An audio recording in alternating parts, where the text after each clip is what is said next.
just because some people have asked for this who can't come today. So yes, but it's fine. Just warning to everyone, there is a recording going on in the background. So hi, my name is Nick Harrigan. You can just call me doctor or prof or anything like that, just call me Nick. What we're going to do, we'll give ourselves a little bit of time for other people to get here. But while we're waiting, I was going to say we can try out one little thing that we have developed for this course. So what happened, a bit of background is 2 weeks ago I went to some training on how to teach R basically for 2 days a week. It was 2 days. It's run by these people called the Carpentries, or Data Carpentry, or Software Carpentry. They run they've got tens of thousands of trainers around the world that are all volunteers who teach people how to use R and GitHub and Python and all these sorts of things. And I got to say, it was a 2-day, like 8-hour training. It was probably the best training I've ever been to for teacher training. So if I screw this up, I've got no excuse. If I screw this up, I've got no excuse. But in that, I learned quite a lot, actually, of sort of new ways of teaching R and new ways of just doing teaching a bit better. And so I'm going to implement a whole lot of these little ideas. Some of them might seem a bit kitsch, a bit awkward at first, but let's just go with it. Apparently they work really well. They certainly work really well in the classes that I went to. So the first two, one of them is this pre-course survey, which I think everyone except Richard's done. Is that right? Yeah, I think you all did the survey. Yeah. You did it? I think you did it, didn't you, Tian? Yeah, and you've both done it, didn't you? Yeah, okay. So Richard could do it in the break or after or whatever. The second thing is if you go to... actually, that's wrong. Yeah, that's a typo. If you click on lesson 2... Yes? Is there a question? If you go to... Hi, how you going? Hi, I'm Nick. What's your name? Paul. Hi, Paul. Nice to meet you. I didn't quite start. We're just sort of chatting. Okay. What I was going to say, though, is if everyone can go to the intro to SOCI832, number 2, on the Methods 101. And on that, there is a link to, if you scroll down, to Google Docs for this week's class. Now, I've just opened that up for everyone. Is it working or not? What's wrong? Yeah, it's just that I don't know if I'm on the right page. You know what I mean? What's the right address? So let's go through it to make sure this is the stuff where we've got it. We can get it all right at the beginning. So if you go to, just type into your browser methods101.com. Hi, come in. Hi. Yes. Yes. No, I'm Nick. What's your name? I'm Lee. Nice to meet you, Lee. Nice to meet you. We're just doing a bit introductory things so that we wait for people to come. I don't really want to. Huh? Just looking for PowerPoint. Oh yeah, I know. So there are at least 8 PowerPoints around the room. One there, two there, and I think 2 over there. What we're going to do is we're going to heavily use a few different things in this class. But one of them is this website that Young and I developed called methods101.com. So if you can open up your laptops and just type in, you just have to type in methods101.com and it should come up. Does everyone, okay, so we're going to introduce something. This is from Data Carpentry. So I was saying to the others that I went to this quite amazing how to teach R program like 2 weeks ago. It's run by the university, or through the university, and it's from this big international foundation. You can look up their work, actually. There's lots of great courses online, much cheaper than this one. and one of the things that they suggest is that we give everyone a red tag and a green tag, right? And you put up, the idea would be that if you're having trouble, put a red tag up. And we can stop, or we can go to you, talk it through. And if, for example, we're going to say, I'll say, have you all got Methods 101 up? And when you have, can you put a green tag up? You all take the time and put that up. And then we know both that everyone's paying attention and also whether we can move on or not. So that make sense? So let's go. I promise you. And then the other thing we'd use this for later. Here, I'll split it.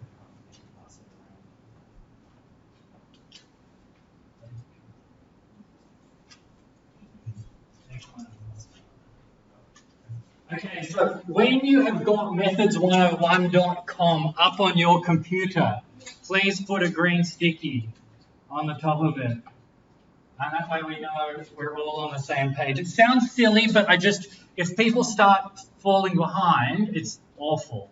Yep. And put the other one down on it. Yeah, that's perfect. Okay, awesome. Okay. Green sticky. And where are you? Red sticky. Okay. So, if you go to methods101.com, yeah, and okay, we're all on board. There are different classes, and here we've got SOCI832. So just click on that on the menu, and then I'm going to actually jump ahead to intro for SOCI832, so number 1.2, and we're going to click on 1.2 and then scroll down to click on the Google Docs. Google Docs, here it is, and this is number 1, Google Docs. This is a link to the Google Doc for this week's class. Yep. So just click on it, and it's open for everyone to use. And all I want to do, and this is kind of a fun way to get to know each other and also to, is just simply, I'll write it in here, just type your name, and if you want to, you can say what's your preferred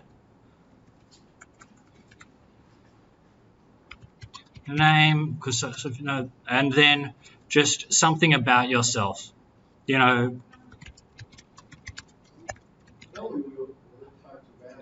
Yeah, that's right. So it's a bit annoying, but it's not the end of the world.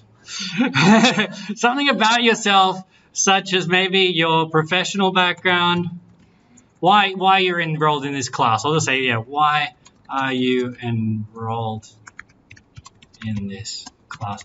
And this acts as a little bit of a role as well. So just why you enrolled in this class, and maybe just tell us a little bit why you enrolled in this class, and tell us something about yourself, such as what do you do outside?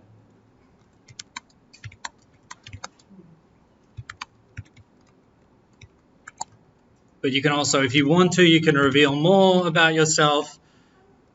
I know it's crazy, but it does work.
Okay, so when green stickies down, and then green stickies when you're all done. Sounds silly, but don't worry. So,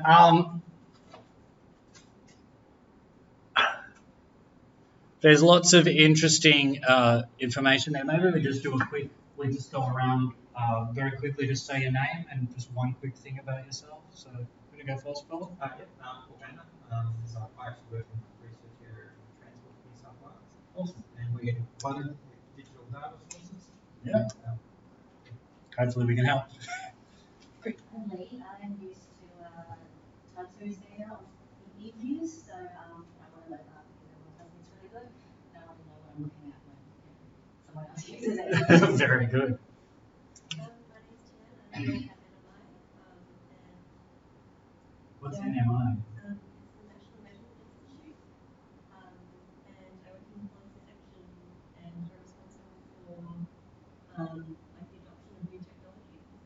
And so I have to run public consults.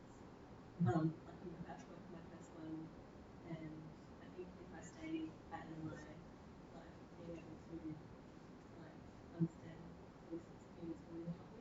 Excellent. Great. Jack, I'm doing relevant studies. I'm not working at this moment, but I want to learn about the whole process from proposing a quantitative research and reporting the result. So trying to get engaged with the technical process of doing quantitative researches. Excellent. I'm Richard, and I work in an agricultural research place actually. Oh, wow. So yeah, we do a lot of research, but down in Australia, all those kind of people who've done some useful things to help me in that. But now they give me just crop insurance instead. They changed the job. Oh, yeah, because like I'm doing too well, so really like, you can get more money. But yeah, I still do better. Okay. Yeah. Very good. Cool. Hi. So my name is Milena. I work for an NGO, Mental Health. I support the evaluation programs, which is the grant section, Yeah. and as well as support the volunteer program. And I want to learn this one to be able to introduce art in my organizations because we use a lot of qualitative data and analysis, but no much quantitative. So I think we should do it. Very good. I'm sorry, I'm retired student. Last year I did quantitative research, so I'm relatively human skills. Okay. So you all took it with Young, is that right? You're all in Young's class last semester, is that right? Last year? Who was in it last year? 1, 2, 3. Were you in it last? Did you Last semester. Last semester? Did you do it last semester, Lee? No, I got an exemption for it. Oh yeah, of course. You know, yeah. And you did it last year. Okay, great, excellent. And sorry. I'm John. Doesn't have to be interesting. It just has to be you. Are you studying full time? Are you studying full time? Yes. Okay, excellent. What year are you with your degree? Second year, first year? Last year. Okay, so thank you very much for participating in this exercise. We'll see how well it works or not. It didn't do anything. What's wrong? You didn't do anything. It's okay. Yeah, mental health. It's all good. This is that too big? I can make it smaller, probably, can't I? Tell me how big I should make it. How's that? Is that better? Is that everyone? Yeah. Okay. Just you've got to really let me know. So I'm going back to overview of week 1. This is what we're going to do now in class. So I'm going to give a bit of a lecture, and I'll just go through what the structure is going to be, and then we'll basically I'll build a series of exercises throughout the class so that we can really get into using R straight away and so forth. So before the class, you should have done the pre-course survey and also installed the latest versions of R in R Studio. If you have trouble with either of those, come and see me in the break. Don't forget to bring your laptop to class and your power cord because you will run out of batteries in 3 hours. Probably, chances are. We've got 3 parts for this class. We're going to do lesson 1 is a motivating example. I just want to share with you one of the most interesting bits of data research that motivates me to learn R. It's actually from the federal election analysis from The Guardian. It's very simple, but I think incredibly powerful and shows the sort of things that they were able to do in a few days using really high quality data and to communicate incredibly well. So we're going to do that we're going to do that quickly, and then I'm going to go through a bit of an overview of the class so you can just know what the structure of the course is, sort of teaching philosophies, where I'm going to share some of the things I learned at the data carpentry workshops, and also explain some of the purpose of things. We're going to do live coding in class, so you follow along with me, and using the Google Docs and the Post-it notes. I'll do a couple of exercises there, but try not to make that drag. And then this is the last bit of the class, the main bit, where we're just going to get into using R in our studio and getting started on it. A lot of this you will already know, but a lot of it's always good to revise. The most important thing to remember with R and actually any programming or any use of statistical packages of any kind is that Google is your best friend, right? That even the very best, and your second best friend is called Stack Exchange. If you don't know what Stack Exchange is, you will soon. It's sort of like this website where all these geeks from around the world, I mean, very endearing word, type out really cool advice for one another, including for us. And then it turns out that there's actually only been a few thousand other people who've had exactly the same problem as you that you thought was obscure, and now there's a solution to it online. So, and I think that I can't emphasize enough that it's not just this way with R, it's this way with almost any statistical package. A large part of the work is working out, first of all, what do I even want to do? I don't even know what I want from this. How can I do it, and how can I know I did it right, or how can I recover from the errors? So being able to recover from those things is probably the most important thing you could do, and we're going to just go through and do a little bit of that in the introduction, and then we're going to go through some simple commands and manipulate some data frames, and you'll get to meet my rabbits, which we're going to make a data set out of. It's meant to be a bit of a joke, but whatever. So. And then lastly, I've just got on here a couple of appendices. One is this is a very long, detailed step-by-step guide to installing R in our studios in case anyone really wants to just go through step by step and follows you through every window. And I don't want to overwhelm you. So one of the things I've done for myself is when I write stuff that I think is absolutely not essential, and maybe I can teach you next week, I just put them here in this last one, Appendix 2. So this is tips. I just call it tips. So what are the files? How do I run lines of code? How do I install packages? How do I do comments? How do I find a working directory? All these things. There's a whole lot of stuff there. You can read that at any stage, but basically it's so I don't overwhelm you in every class. I put the extra bits and pieces there. So what questions do you have at this stage? It doesn't have to be about this, could be about anything. What's on your mind?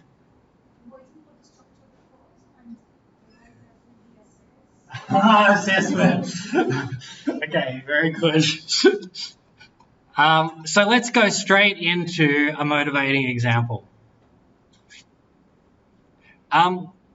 So what we've got here is a link to a Guardian article, and it's called, we'll just go to it straight away. Go have a look. So there was a federal election, as most of you would know, in May this year, and it was quite a surprise to everyone, no matter what their political beliefs were, that the Liberal Party, the Conservatives, won. And in fact, won with an increased majority. This article was written by the data analyst for The Guardian, Australia, and it's called 8 Charts That Help Explain Why the Coalition Won. And if we just scroll down, I think there's some beautiful examples of just using statistical analysis. Very simple in this case, statistical analysis and graphical outputs like you would get in HANA to explain, trying to understand the election. Just to give some background to this, each of these data points is an electorate, so there are 150 electorates across Australia, and on the bottom here is the swing, so the change from the last election, which was say 3 years ago. It's not the actual proportion, but it's just the swing, which people changed their vote in this last election. And then we have lots of different, what we call independent variables, causal variables, though we don't really know whether they're causal, on the y-axis. In this case, we're going to do 8 of them, but this one's got median income. Can anyone tell me what that graph says? Swing is bigger to correlation. Not quite. Yeah, what does this? Do you want to just talk to the person next to you and see if you can work it out, and then we'll come back? Does anyone else know? What does this graph say? Queensland? Maybe Queensland. So Queensland is red. So there's red above and below the 0. I mean, there's some more red over here, but it's not just red. It's just not just red. And it's true, Victoria did a bit of work for Labor. There's a bit more, but there's something. But that's not what the x and the y plot. The y-axis is here. What's the y plot here? Y-axis here. That's the regression line. It's the regression line. It's the regression line. This is median weekly income. Yeah. So up high here, this is rich people. This is rich electorates. This is poor electorates. These are the ones who voted Labor. These are the ones who voted Liberal. More Liberal than the last election. So who changed their vote to the Liberal Party? Poor people or rich people? Poor people. Is that how this is supposed to work? No. Who are the Liberals, who are Conservatives supposed to represent? The rich, right? The top end of town, business, middle class, whatever, right? And who's Labor supposed to represent? Working class, etc. Now, to be honest, the thing you should remember with this is Labor did win most of the working class seats. Liberals did win most of the richer seats. But we're talking about who changed their vote. Yeah. So the conclusion we can draw from here is that, it's not a conclusion, but we can infer from this is there's quite a big shift by lower income people towards the Liberal Party. Interesting, right? And this is all so the data set, the two-party preferred swing comes from the Australian Electoral Commission, so really good solid data. It's literally the votes that determine the government. And this median income comes from the Australian Census, from the Australian Bureau of Statistics. So again, 96% response rate or 98% response rate, almost every person in Australia. There is incredibly reliable data, right? Millions of data points. Remarkable. And these people did it in about a day. If we keep going through, we can see this one. Someone interpret this. What does this one say?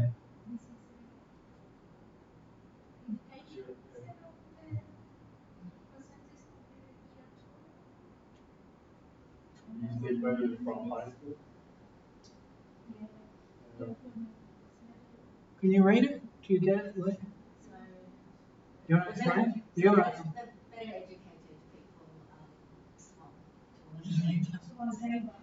The better educated people swung towards Labor. This is completed Year 12. Yeah.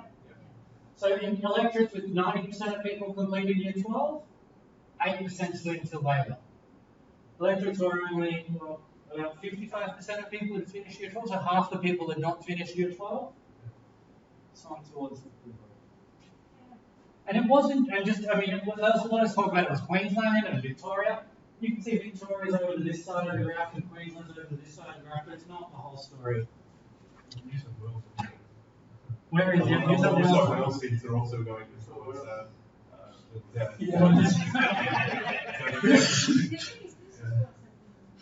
Okay, so we could go through it.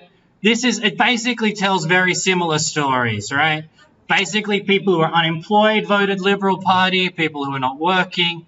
Young people tended to vote Labor a little bit. So that's this one says. This one is that migrants tended to vote Labor, but it wasn't as big effect as others. And then there's lots of other graphs, but they're the big ones that I wanted to just show you. What I want to say to you is I reckon, well, I think by the end of the semester, but hopefully even in a couple of weeks, probably then, like after this class, some of you can plot this graph, right?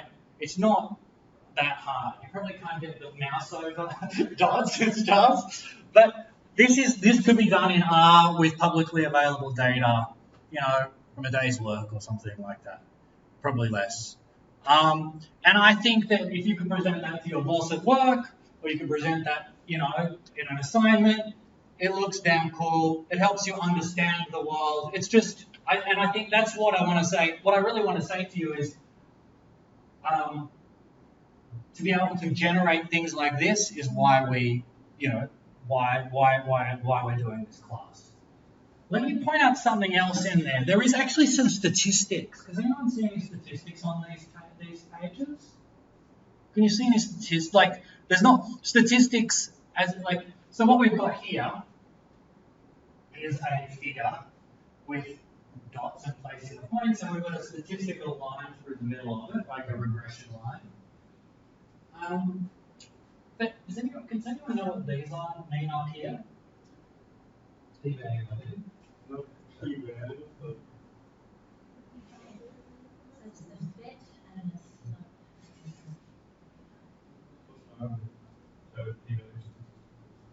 Okay, so these are the, yeah, okay. Does anyone know what R value means? Can't remember? Yeah. Do you know what R squared means? R2 means? Yeah, Pearson's. Good. R value is Pearson's actually. Yeah. And the p-value, you know that you vaguely know what the p-value is. What does the p-value mean? Well, like statistical way significant. If it's significant or not.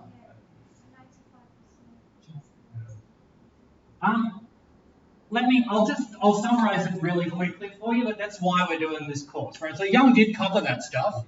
He'd covered that stuff, but it doesn't mean it's sunk in, right? And that's fine.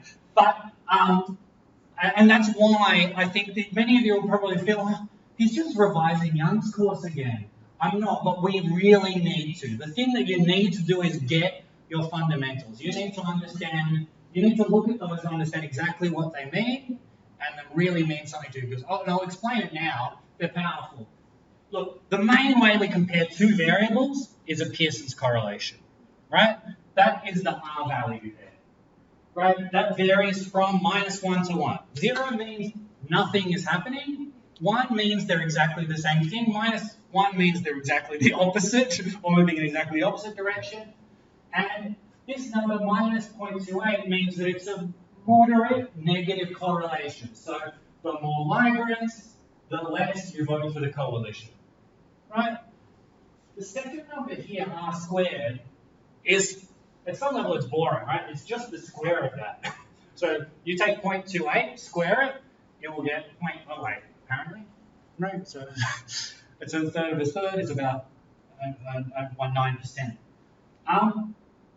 But that number, I think, is magical. R squared means how much of the variation in our outcome can potentially be explained by the cause, right? So this says that about 9% of why people swum can be explained at best, actually. It's not because we're not controlling causes, but at best, if everything is explained by migration, up to 8% of the swing can be explained by that, right?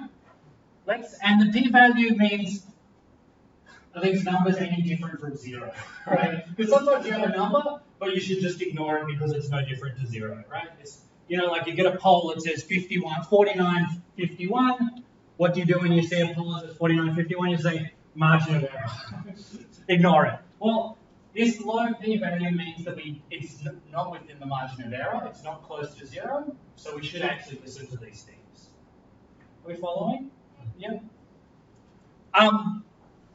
Let's go back and just look over some of these other ones. So if we think about it, the big number that we really want to look at is this R squared, because that's the percentage of variation at maximum explained of the outcome, right?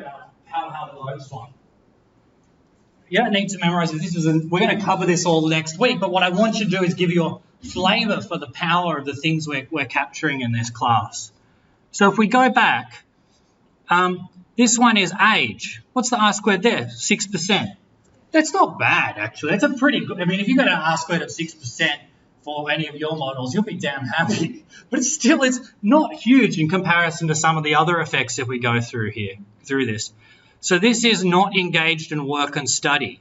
So basically people who didn't work or study voted Liberal, right? Like this is like Marx would call them the lumpen proletariat or something, right? Like, sorry.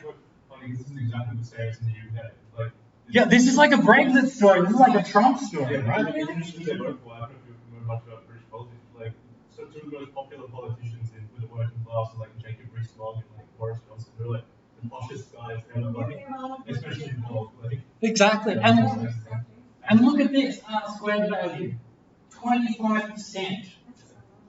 Explainable by just not having an education. Basically, the disengaged, the disenfranchised, I don't want to be rude about it, but this may be the Uber generation, you know, that is very casualized and so forth. I mean, I'm projecting my own models onto this, but it's fascinating, right? The disconnected parts of our society. 25% of the change in vote. This one, whoa, that's the same one. What was that? That was not engaged. These are just the same one, but this is fully engaged in work and study. So this is just the reverse of this. This is not engaged in work and study. This is fully engaged. Turns out not engaged is a bit better. R squared of 24, R squared of 18. So it turns out that, I mean, you're just comparing different ways of measuring it. Here we go. Completed year 12, 21%. Explains, and then what's the last one? Income. The first one, 20%. Now, those are not all additive together. They're highly correlated. If you've got a low income and you didn't finish year 12, you probably didn't finish year 12, you probably, disengaged from work and study as well. So what's one of the problems with this model is it doesn't take account of multiple variables all at the one time. And that's why later on in the class, in the semester, we're going to do things like regression models. Right? They're ways of doing a correlation, but actually modeling that one outcome swing in terms of many different variables and saying which one is the real one driving it. Am I overwhelming anyone? This is just supposed to be motivation. You can just let it wash over you. Yeah. For the p-value for this chart is very small. The other ones, this feels like cheating.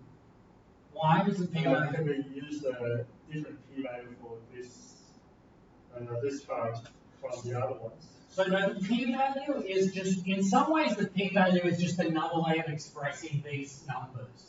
It's a different thing. The p-value, the bigger this number gets, the smaller your p-value gets, basically. Right? The bigger the correlation, the smaller the bit. It's not only that, but that's the big thing that's going on here. So if you go through these, as the R and the R squared get bigger, the p-value will get smaller. So it's just, they haven't cheated on that. It's just a different way of expressing it. Okay, I'm going to push on. Is that okay? Any questions? What questions do you have? Coming back to the question about assessment. Oh, yeah. Goodness. Okay, we'll just cut to the chase, yes. So, because I think the assessment criteria is that we replicate a published article. But, we've got like 2,000 word limit. No, you're replicating the analysis in it. But would it be like a bit of the analysis? So, for instance, if it were a study, we could replicate it. Exactly. But most studies are kind of quite large, so they might have descriptive stats, sort of basic correlation, OLS, robustness checks, sensitivity checks. Would we be No. So that's a very good question. you would simply, the main 3 things that I generally, or 4 things that I would think you would want to try to do, and it would be amazing, is to do just some descriptive statistics as a table, which I'm going to teach you how to do a correlation matrix or correlation to show the bivariate correlation, which is what you've got on that article, and then to do a regression model. And if you wanted to, some sort of pretty graphs to show what this looks like in real life. Yeah, which are all basic stuff you actually learned last semester. I don't think any of it's, I'm not trying to be silly about it. I know there's a lot of anxiety about the assignment. I just want to say it really should not be hard. I tend to be over ambitious with these things, and this is a really quite not a very, I don't think it's a super hard assignment. I'm not being silly about it. I'm not trying to play it down, but I think that what I will do is I will make sure I help you all to get through and get to it. The main other fears that have been expressed are things like how do we find the data set and how do we find an article and all that sort of stuff. So let me just show you. We'll spend some time on this next week if you want. But have I just closed it? Oh no, here they are.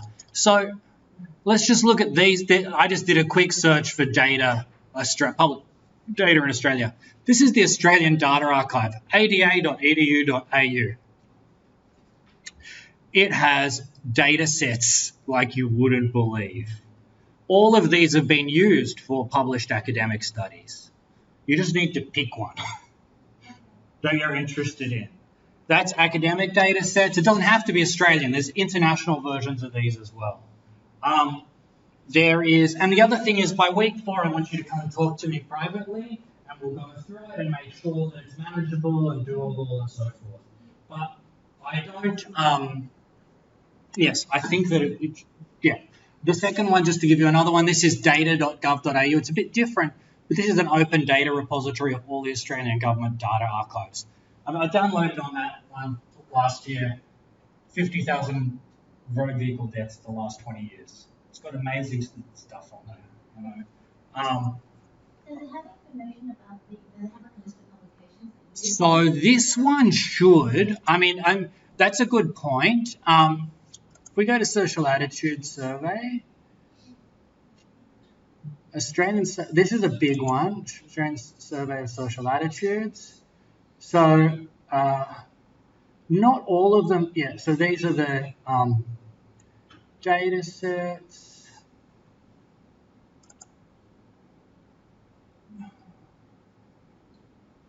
I know the Melbourne Institute has a list of all the Hilda publications, but still it's very large data set. Exactly. So, and I think you need to make it manageable, and it's much better if we use very public data sets like the census or. So how about like some researchers will put up their data set that they've done a paper on. So would that be? Yes, I think it's completely fine. Exactly. That's what I'm thinking. I was thinking in this case, you could go like I think of there's this initiative called Open Data and Open Science. So PLOS One is a publicly accessible scientific publication, and they make it almost compulsory that everyone put their data sets online. And what I was hoping is you just go get the data set, and maybe they've put their code up there, but they've done their analysis in Stata or something like that. Get it, pull it down, translate it across, write it in R, publish it, write a few words to explain why it matters, what it says, make some PowerPoint slides, everyone's happy. Yeah? It does sound difficult? Yes, but manageable. It is manageable, I think. We have a nice small class here, and I'm gonna set aside the 2 hours before class. I can make other times as well if people need to do consults and so forth. This is my major teaching responsibility for the semester. So yeah, go on. EU data sets, okay? EU data sets. EU. Your opinion? Yes, whatever you want. I don't care. You can even, if you're really into biology, you can do a genetics data set. I know this is supposed to be social science, but whatever. Just whatever you're interested in. The main thing I want is it to be something that interests you. And I'll just say, by week 4, if you really haven't found anything, I will come up with a list for you to pick from. So the analysis we should come up should be identical to what the research is. So my suggestion is, this is because, again, this is about making it manageable. You replicate it, unless they've done some incredibly complicated thing, then just do it. If they've done, that's not this is incredible. Let's say they did a Poisson regression or something. You know what I mean? Whatever that is, right? You can just do a regression, right? Sorry. Yes. So you find first the article and then the data set, or you find the data set and find an article? It's a bit of both, to be honest. So I'll tell you what I did for this class last semester. I went and so I knew that there is this data set that's very public. I'll just show you what's called the Australian Electoral Study, right? And it's been published every year for since 1987 or 84. It's all online, and the whole thing is beautifully online, right? There's SPSS files and code books and so forth. What I did was I went and I did a Google search to see, or a Google Scholar search to see who had published with it, right? And then I just looked through the abstracts, and from that I found a recent study that was on youth attitudes and voting, and then I could just actually replicate the data set for the class. It just took some cleaning up and things like that, but that's part of the point here, that you can go from, so that's how I did it. But I think you can kind of move in both directions. It depends, what you're motivated by, what you're interested in. Should it be a recent article or Yeah. Several work from the 80s. It can be anything. The main thing I want you to do is to be it should have a bit more than just a correlation table in there. That's the main. I want you to do a multivariate analysis of it. But actually, replicating classic studies is a great thing. It's awesome. No problem at all. Feeling better? Not really. Actually, after maybe the second or third class, you will see how it goes. Okay. How are we going for time? All right. Does anyone have any urgent questions? No. Okay. But that's it. Actually, I do want to, if there are ones about the assessment, I think it's really important to get them out of the way. Amongst other things, one of the reasons why we want to do this is because you won't be able to concentrate on me and the content if you're worrying about the assessment. Yeah. So has anyone else got worries about the assessment they want to raise? Or other things? No? Okay. So we're kind of gone over time. This has a few of the graphs and a couple of exercises. I think because we've run over time, we're not going to do them. We sort of did them already. Discuss what the conclusions were and how could you replicate the study. One of the things, what methods did they not use? They didn't use regression. They didn't use multivariate analysis. And the review of this is, I think, and I'll make these points. Look, research, quantitative analysis like this allows us to research important topics, conduct analysis with really high quality, relatively objective data. We can test for relationships, even when there's noise in the data and there's lots of, all those dots were on the one line. And many competing explanations. We can express it in exact numbers. And we can talk about how confident we are. That's the p-value, so we've got a test. And we can put it in a really compelling form. Like, you saw those graphs and you've lived in Australia since the election, but it's still, you learned something and you were moved. That's what you want to be able to do with doing some quantitative analysis. Interestingly, I've put this link here. I'll just open it for you. This is the actual data set that they used.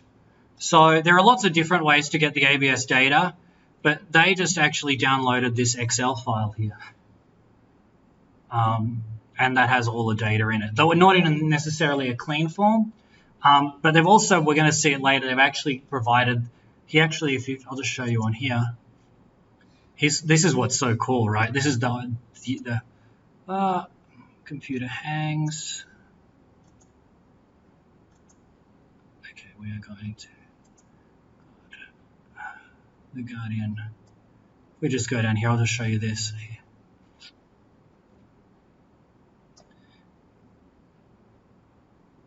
The correlation results and data are here. See this little one? Look what this guy, this is like the most awesome thing. He just made a Google sheet and dumped all the data on there. These are all the correlations. He didn't publish all of them, and this is the data set, which we're going to play with later. Cool, huh? Which he cleaned up. And that's what I would like you to get. Something like that from another study and then run some of the analysis. And maybe extend it. Yep. So can we use this as a data set for... I'm not sure. The problem is that I'm going to really overuse it in this class. So it becomes a bit hard. Yeah, I know. It is interesting. I could probably give you something slightly to the side of this. Yeah. Because I have an idea, maybe we can talk later. Yeah, let's talk about it later. Okay, so you can see this is the sort of stuff that is available now on the internet, public data. Okay. Pushing on. So let's go on to the second lesson. Intro to 832. So we're going to just talk about the unit guide and the overview, which you should have already read. And I'm going to go through a few of the basic points about this class. So, some of the point here is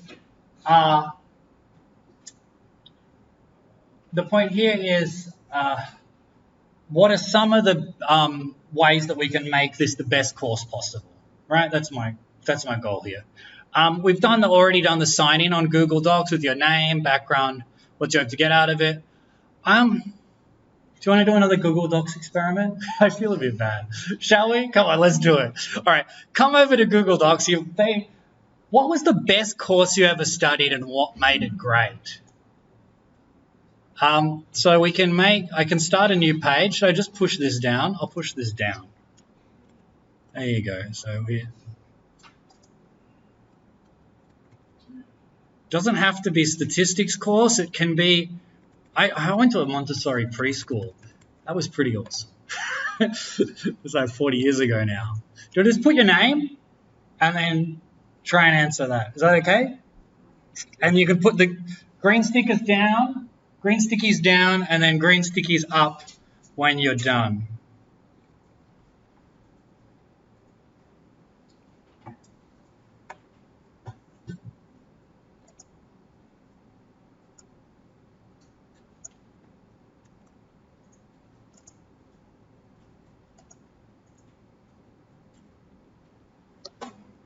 Sorry.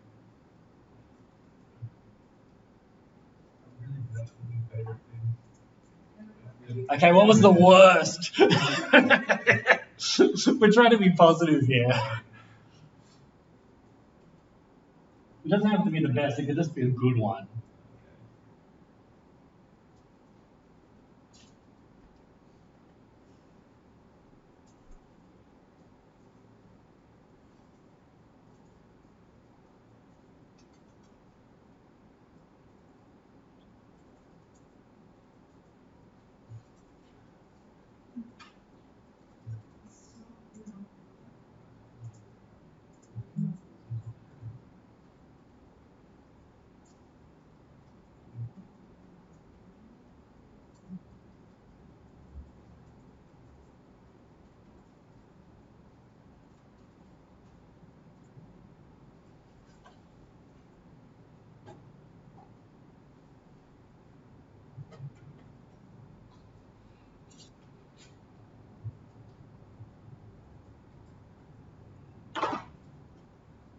What made it good? Yeah, what is it that made it so good? Okay. Who wants to share? I can start. Yeah, go. One is ANS-816 is about medical anthropology, which introduces a lot of primarily it's about how different people consider or how different people understand diseases. It's pretty practical in the area of pathology. Yeah. I'm gonna write this. So it's practical.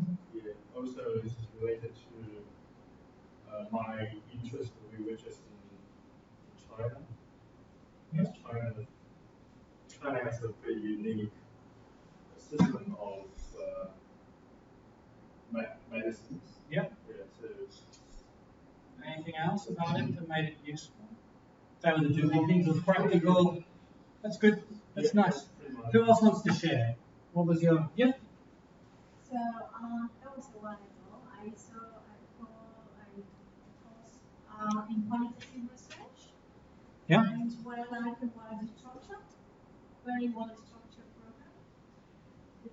The teacher was very engaging, and he engaged very well with students, and he explained very clearly the process and what next to do, and to link the practical thing with the theoretical thing. So that was quite useful.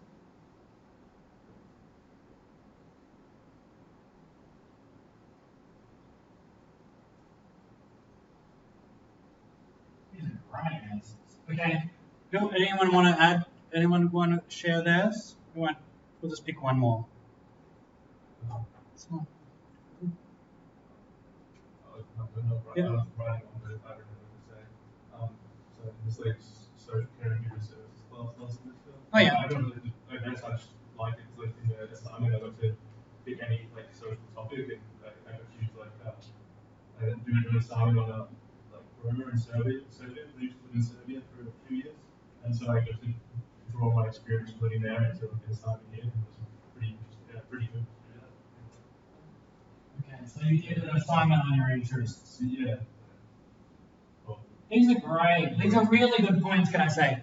So, I mean, and it tells you what we really want to do out of a class, right? And the stuff you say is the stuff that all of the education literature says.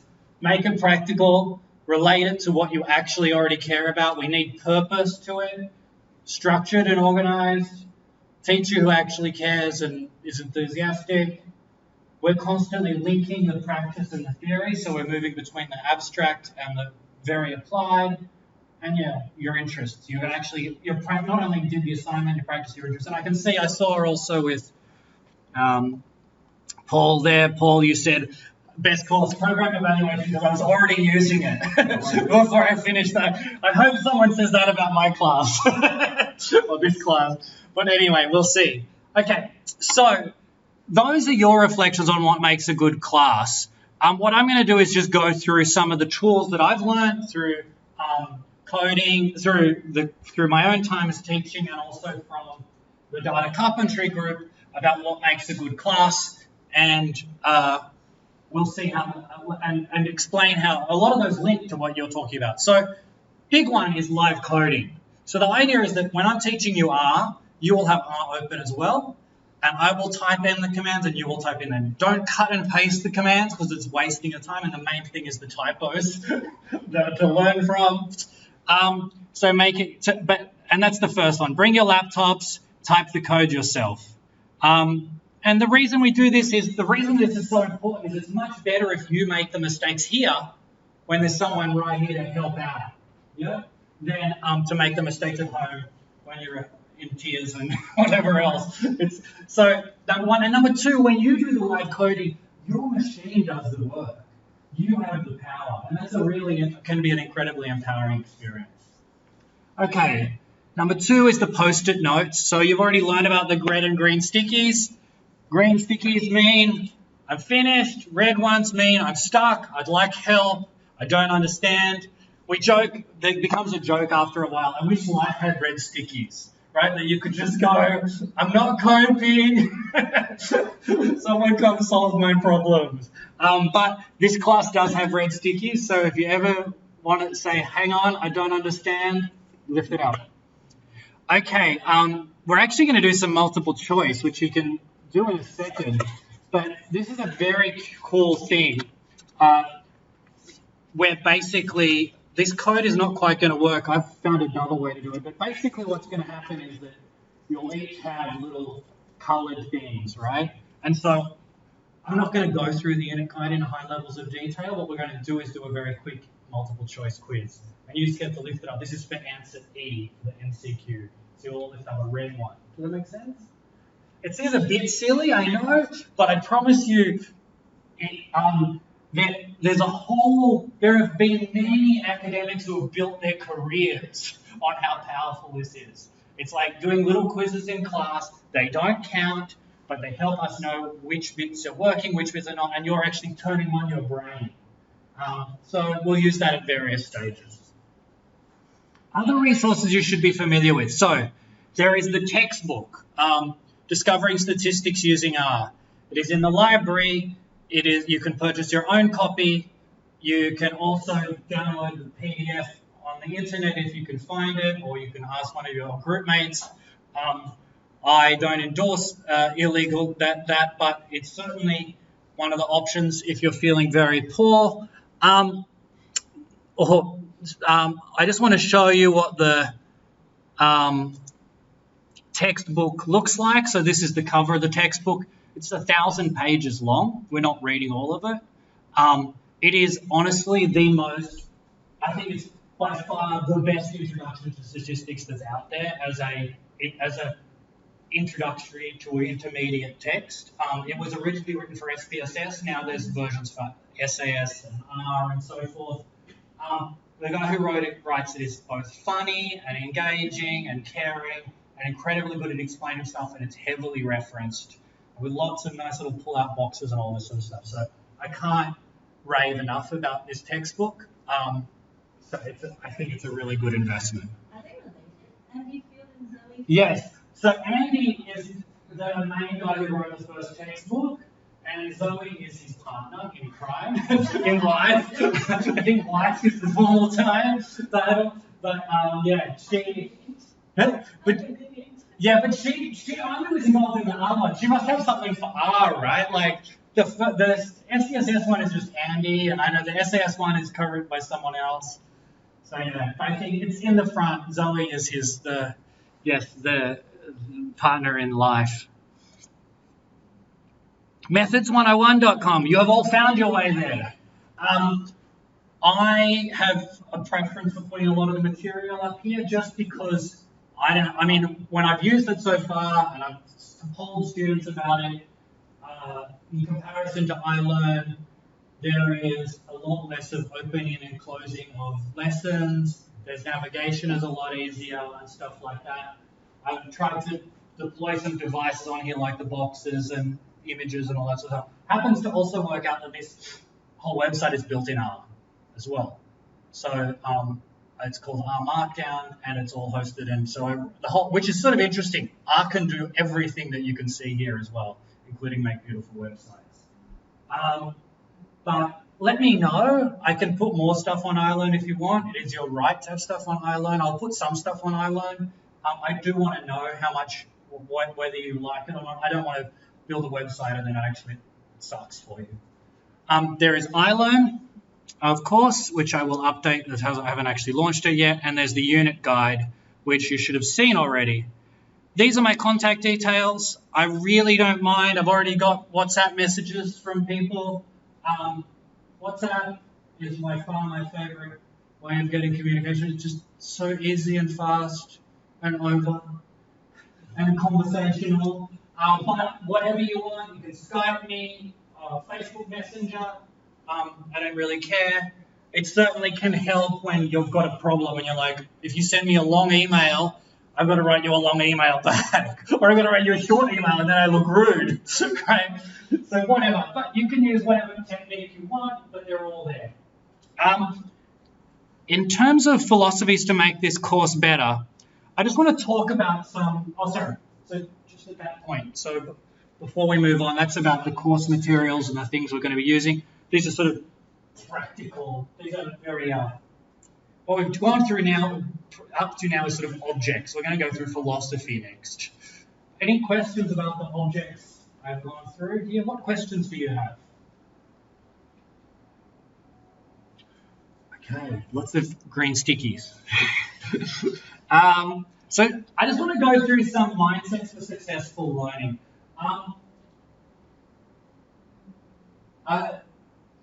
Learning is difficult for everybody, right? And no one finds learning easy. We all have areas we find easy, but some of us, but we all struggle in some part of it.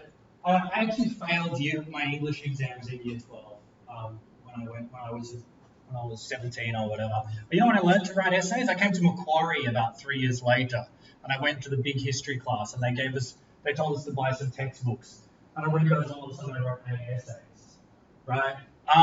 That was one of my real learning journeys. You know, I didn't know quantitative methods during my undergrad. I actually had to teach it all to myself during my PhD. And part of my love of research methods is I wish someone had told me this when I was at your stage. But there are mindsets in relation to learning that can really help and hinder you. And I want to go through some ones that I think can really help you. So in the data carpentry or software carpentry workshops, they talk about this joke, the typos of the pedagogy. Right? Pedagogy meaning the teaching philosophy. And the point of this is that when you do computer programming, you've got to embrace your typos. You don't get angry at the keyboard. You don't get angry at yourself. You don't say, oh my God, I'm so stupid, or whatever it is. It's normal. I do typos every 5 minutes of typing.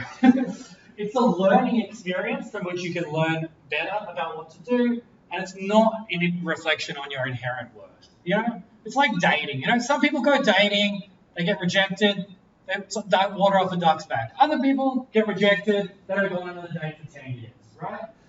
And what I want you to do is think typos like that first person. You know, it really isn't a reflection of your inherent worth, whether you make mistakes, whether you find things hard.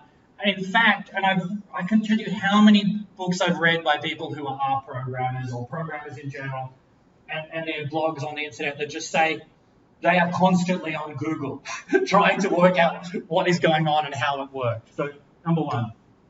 Number two, perseverance predicts success. It turns out in all education that inherent skills can make it a bit easier for some people at the beginning or at the beginning of learning, but by this stage in life, it starts to really wash out. And what just makes time is whether you put in the time, whether you take feedback, whether you learn, whether you can grow through that. And so I just want you to remind yourself of that. This is all about time. And remember, in this class, we're going to do about 40 hours. That's 1 week at work. Right? You're getting just a taster here. So don't beat yourself up over a taster if you can't program everything perfectly. Yeah? Really, most people who learn to program spent weeks and weeks and months, and they were terrible at first, and they gradually got better over time. And the main thing is they just kept going. Yep. The next point is that learning requires vulnerability and safety and balanced feedback. There's a really funny thing about learning, which is that, and we all know people like this in our lives. In fact, we're all this person sometimes. You know, our ego gets in the way of taking feedback. You know, and that's a really reasonable thing because we all have got a really important person inside to protect. But we also need to be open to feedback, when we're doing learning. And I guess I want to just throw it out there for people to be reflective on that, and one of the things that I think that really matters to us, or means for us, how do I put it? Is that we want to create something of a safe space environment in this class, right? And in general, a lot of people, I joked with my colleague about going to academic conferences and always the grad student who says, it's so easy to do all these things and you just feel about this big. Maybe I've been doing that already, saying your assignment's going to be so easy, I shouldn't have done that. But what I want to do is to say, we're going to try and make this place a place where we don't use sarcasm, we don't try and use, as we talk about, dismissive language, so that everyone can say, I don't understand, and that is completely fine. Yep. I found this quite profound. This was emphasized a lot in the software carpentry workshops. They said that one of the most important things to it is avoid dismissive language. After listening to it and hearing, I think it probably applies to all relationships, not just learning coding. But and I want you to pick me up on this. When I use the word just, when I use the word it's easy, when I say when I do these things, pick me up and notice it in yourself as well. We don't want to make light of the learning that some people will find challenging. We don't want to, when we say something's easy, we have a level of assumed knowledge that not everyone has. And it can actually be quite, and often when people use dismissive language, it says a lot more about what they need to do for themselves to lift their own ego up than to, but it has the effect on the other people around. So I encourage you to be conscious of that and to pick me up on it. And actually, one of the parts of this in terms of implementing it, software carpentry, they encourage us to not ask, does anyone have any questions? But simply, what questions do you have? When I say, does anyone have any questions? What questions do you have? There's an expectation of questions. So I'm going to try and do that as much as possible. This last one is a bit sincere, but it is that I found it really useful. The carpentries, because they actually conduct open public workshops, I don't think we'll have this issue, but let's put it out there. I think it's really useful. They have a code of conduct, which is sort of like what we expect in the room and in the environment. And again, most of this is really straightforward. It's just, as one Stanford professor wrote it in a recently super popular book, the no asshole rule. The main rule of just being nice for decent behavior and good conduct is just don't be respectful and professional, and don't be, sorry to swear, an asshole. I've extracted the software carpentry's code of conduct here.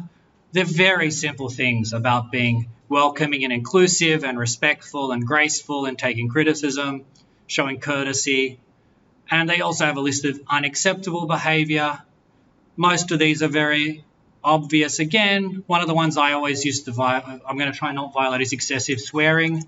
But, you can have a read. I just want to say that if you notice me violate any of these, tell me, raise it, or even tell my boss, or tell Young. They can tell me informally, and vice versa. If you notice it, and I think that will just help make this a really good environment. Another one, which I think is quite interesting, but software carpentry as a rule, you never take over other people's keyboards. We all want to help one another, but we need each other to use our own computers to learn how to do it. And we're going to, so if you're helping other students, the rule is don't touch their keyboard, just try to explain it. And actually you'll find by being forced to use your words, or maybe point or whatever, you'll actually become better. The main way to learn is to teach, and so I encourage that as well. Any questions? What questions do you have? This is also reasonable? Okay. Okay, I think where this fits. Yeah, we're doing well, actually. One of the big problems people face when learning, and this is anything at all, and teachers face when designing curriculums, and I'm super guilty of this, is just overwhelming people. In relationships, when we call this flooding, right? When your partner gets really, really angry, if you get really, really angry at them, or a friend or whatever, and you just start dumping, that's sort of flooding, right? Well, in learning, that feeling happens as well. My brain is full, may I please leave? And we need to try and avoid this, right? And the way we avoid it is we build one step at a time. and we make sure our foundations are solid. So we go back and practice the basics. And it turns out that when we do this, we can actually build up to very great heights. And if we try to do too much, we just kind of freak out. And we don't want freaking out here. And that's one of the things we're going to aim at. So to do that, I'm going to try and break the classes into smaller lessons with limited numbers of concepts. I'm also going to try to build on your existing knowledge, so relating it to what you learned with Young or what you've learned elsewhere or what you just know about the federal election. We want to use lots of examples and analogies and drawings and exercises to practice those things. And taking breaks, which we can do in a second, are really important. And the last one I would say to you is make sure you focus on building your fundamentals. You know, when there's stuff that you feel unsure about, it's okay to just pause and go back. What is a variable? What is that word operationalization? Right? What's that jargon that you heard? Go, stop, Google it, look it up, ask. Because when we get those things solid, then the layers on top that we get to by week 7 or week 12 or whatever will be a lot easier to handle. Yep. Okay, now the unit guide. You've all read the unit guide, I'm sure, correct? No. Because you didn't get the email. But this is where we get to have some fun and then we will take a break. So what I'm going to do is, and just you're all prepared to humour me with this thing. I didn't invent it. It's like there's all these education professors who tell us it's very, very fun. So what I want you to do is take an envelope. This is what we're going to put these in a second. And then take each one of these and then pass it on. Just one. It's not actually a ticket. Don't break it in half. Just leave. And I'm just going to try to pull these out and do the rest of them as well.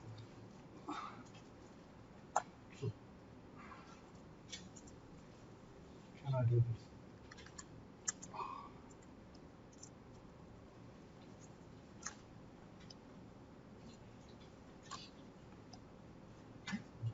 Are they going around? Damn.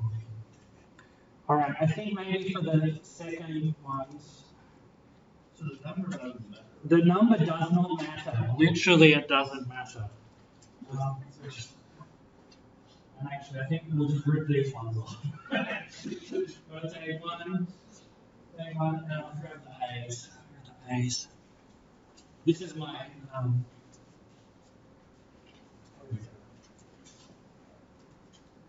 yeah, you can just do that, can't you? That's so easy. Maybe we can do this. Oh, can't.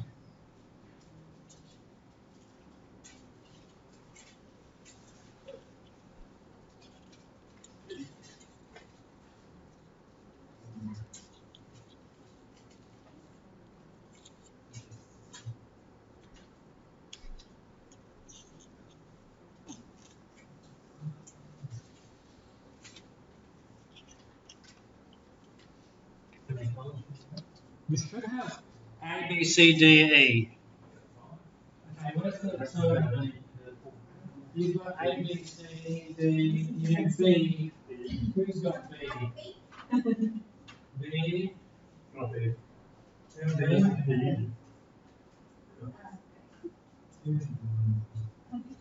Okay, you have A, B, C. So that's A.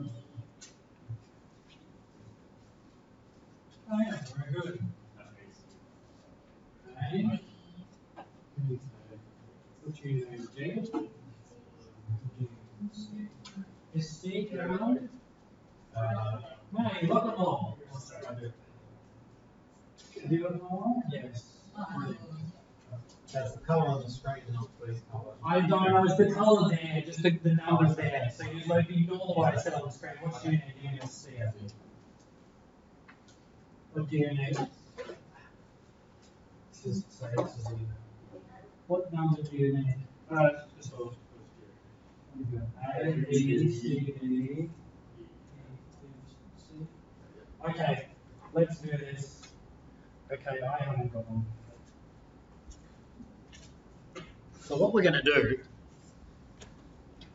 is just go through the quiz. I will read out the question and the answers to give you time to think about it. Don't put it up yet. We'll just go, okay, ready, set, go. Everyone lifts it up. And it's fine if you're wrong. This is not accessible. It's just so that we have a sense of what we all know and what we don't know. And I will, and then I'll probably copy and say this is the correct answer. Yeah. Are we ready? You look so unhappy. I don't come and do a master's to do this sort of thing. Is that what you're thinking?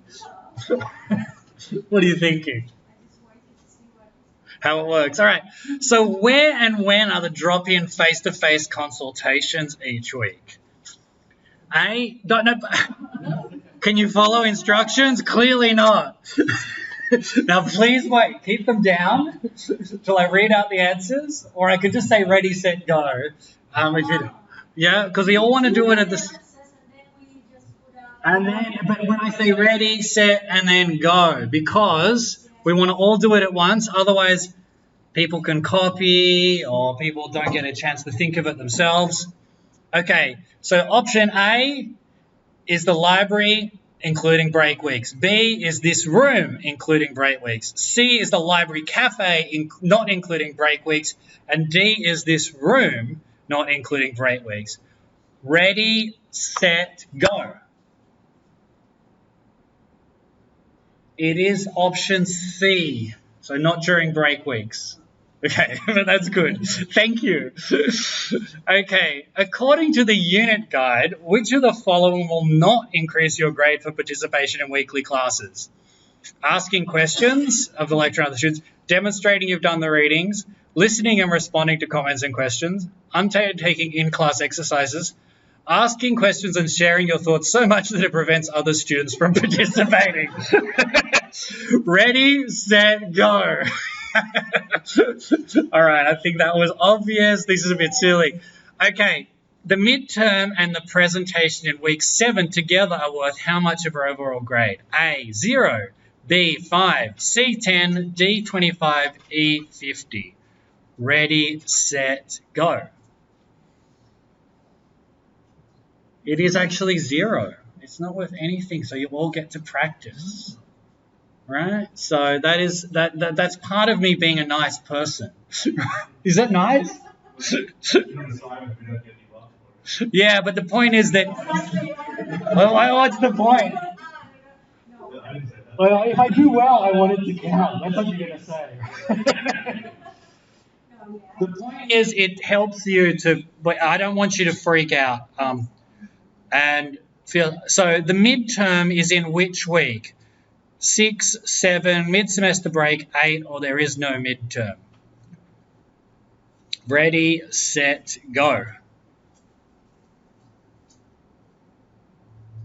I think it's in week 8.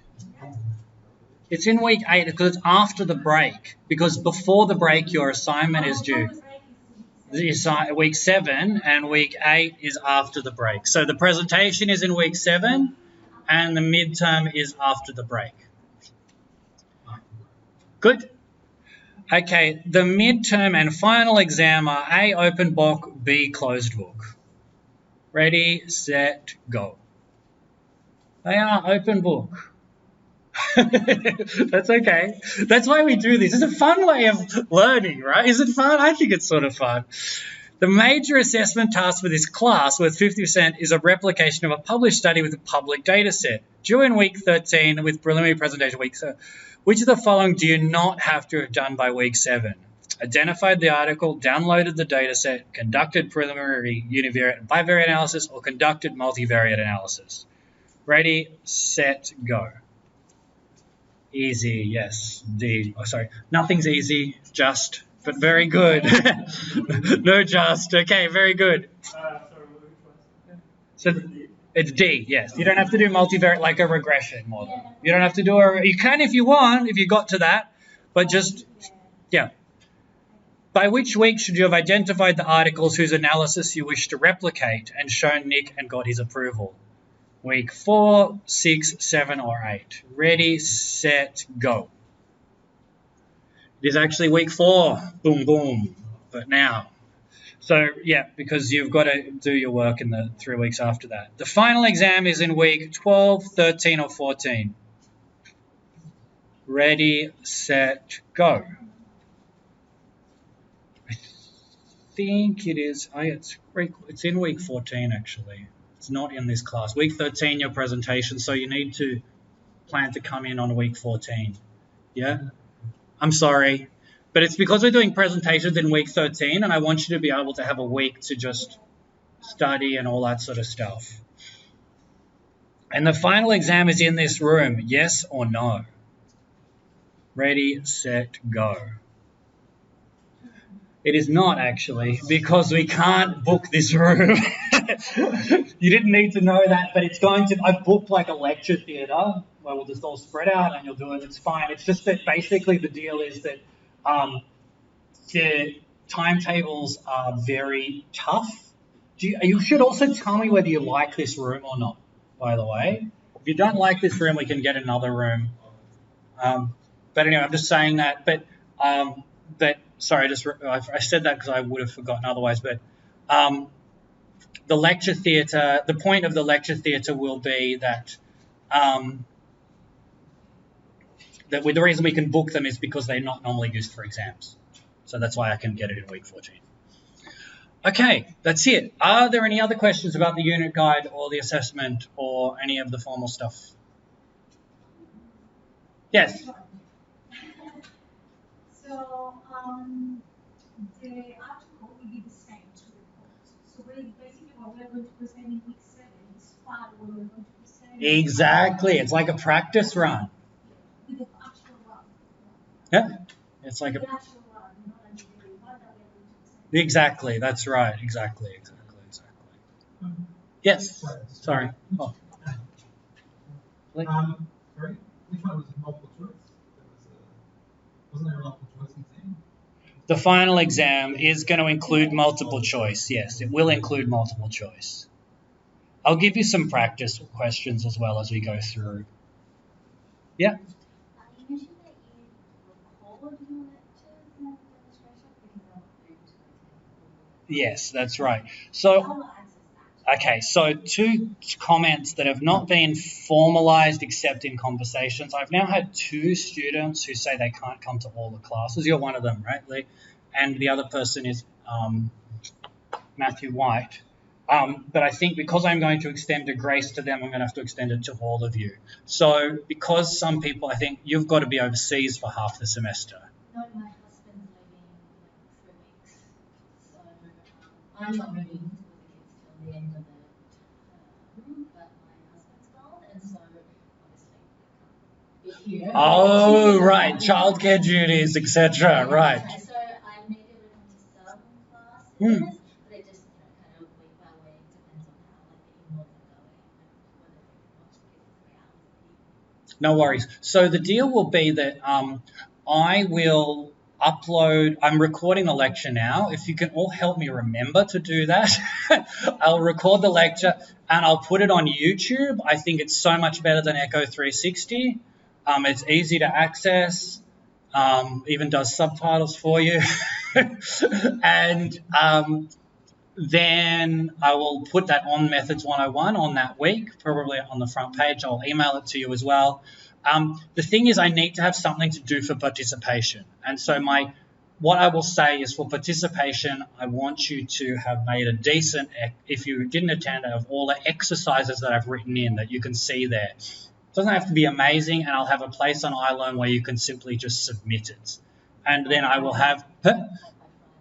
But actually, to be honest, if I could create deadlines, you will ask for extensions. So it will be by week 15, it will all be there. I don't care. I've realized that's one of the things. If you can do it as you go, it's all in your interest, but I'm not going to police you around when it's due. But if you miss, and that means for all of you, if you happen to miss classes, that's what you can do. I know I don't really want to offer it because it's such a temptation at some level, but, I just don't think it's worth it. Having taught external and internal, there's about 10% of human beings who can do external classes, and the rest of us get a lot more from both face-to-face interaction and just the fact that we have to turn up. Showing up is half of getting there. So anyway, but that's an option. So if you miss class, you can make up for it. They'll all be due in week 15 or something for any of the classes you miss. Otherwise, we'll be just doing it on the basis of participation in class. Good? Happy? Sorry. Yes. The assessment one second. Yes, no worry.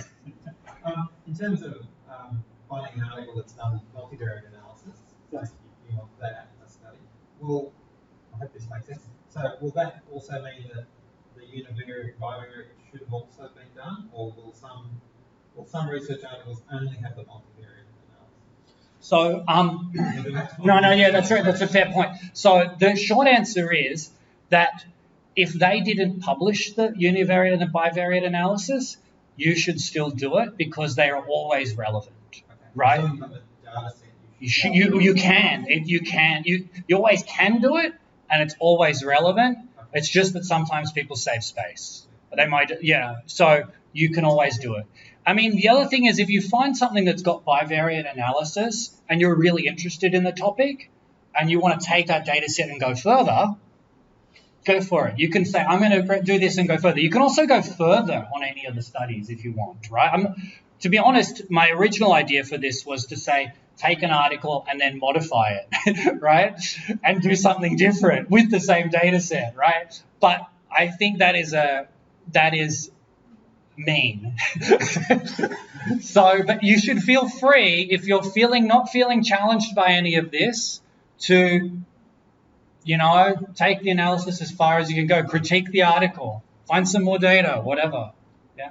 So I just want to clarify, so the assignment, the key points of the assignment is for us to find a academic article and also find the data set, and we just ran the data set and run the analysis. Do we have to do this exactly the same statistical analysis research in the same topic? Yes, the idea is it's a replication. Okay, so the idea is that you should, at least the main goal is to replicate. You can go further, but at least we want you to replicate the... So we can use, say, maybe different theories to argue about the same topic? Well, the main thing I simply want you to do is to replicate it, right? Would that be like plagiarism? No, it's not. It's only plagiarism if you don't acknowledge your sources.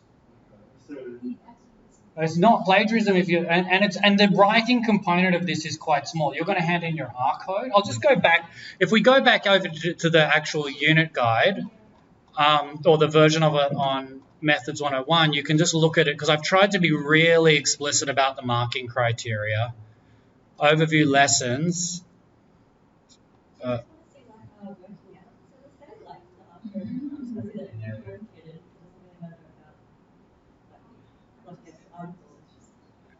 It's what I want to let me just pause, come down here, and where is it?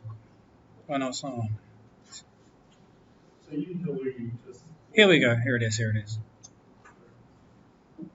So what you're going to hand in, the instructions, you're going to replicate a published study and find an article and then replicate the analysis in R. So that means the main parts of any analysis are the tables, right?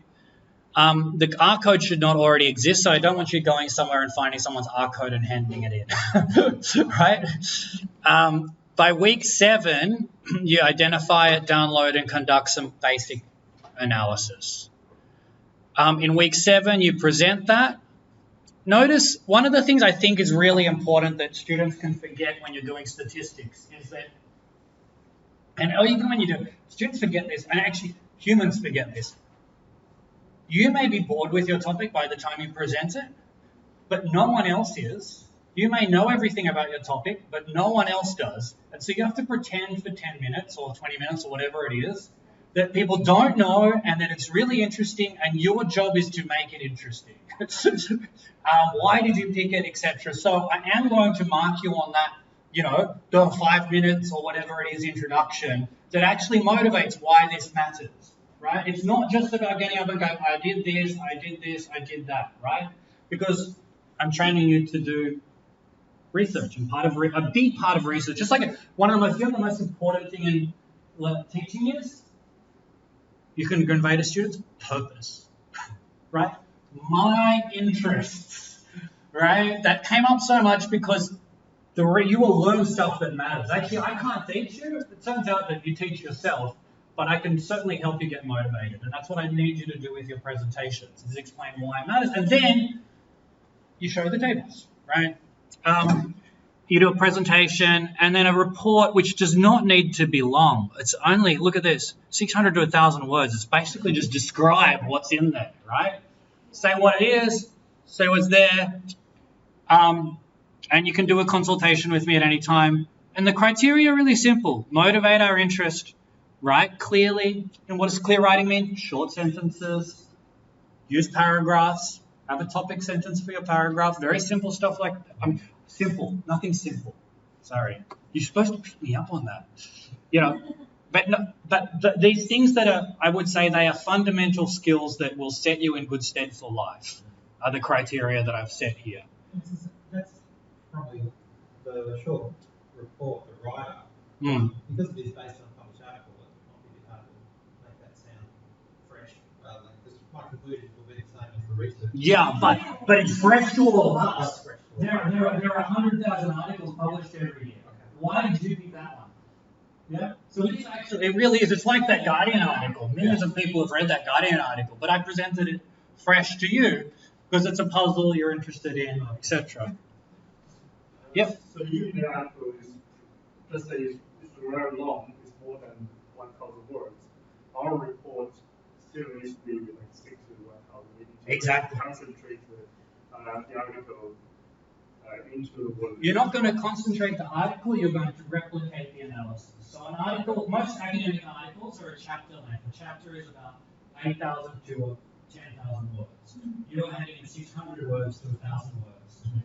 Right? But every quantitative article has got 3 parts, almost 4 parts to it, right? The univariate analysis, like minimum, maximum, how many missing data you had.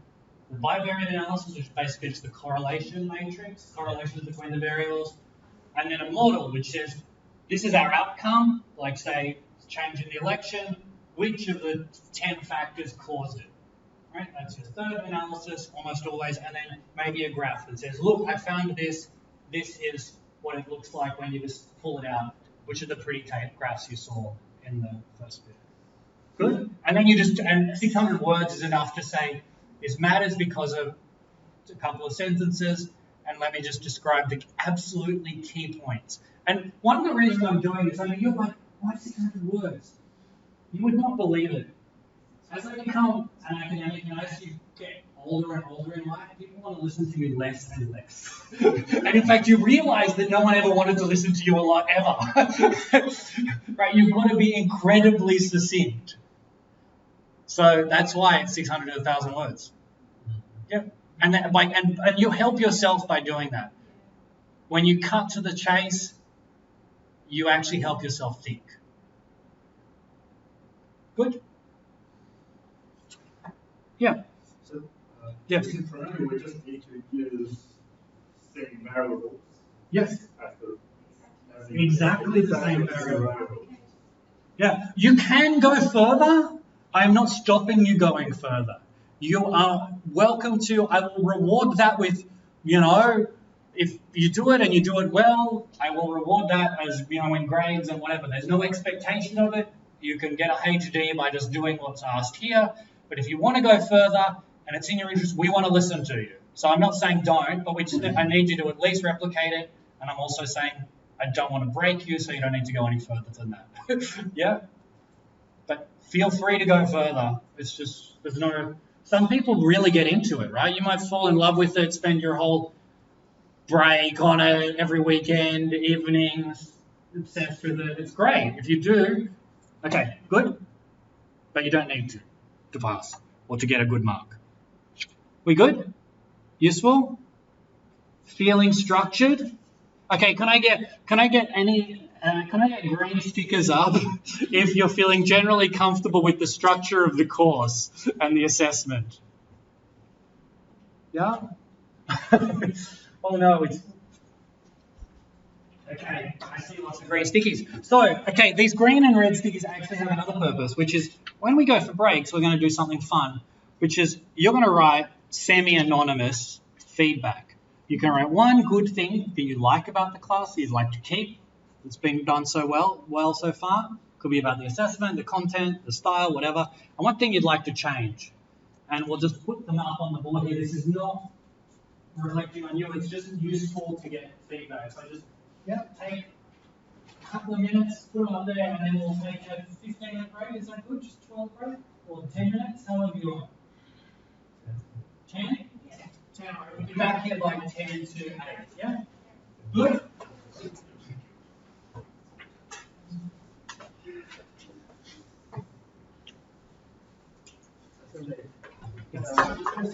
Usually. Do you need this one? Sorry. Oh, sorry. I will eventually, yeah. I'll get it back for you at the end of the class. I don't think we need it now. Usually we're kind of So it's in their reference. Thank you so much. They usually use references. Yeah, generally. I mean, also what they will say. So where is it? Okay, I have it here. There are like at least 2 articles I will choose from. It's about a Chinese postpartum ratio, and it does some quantitative research.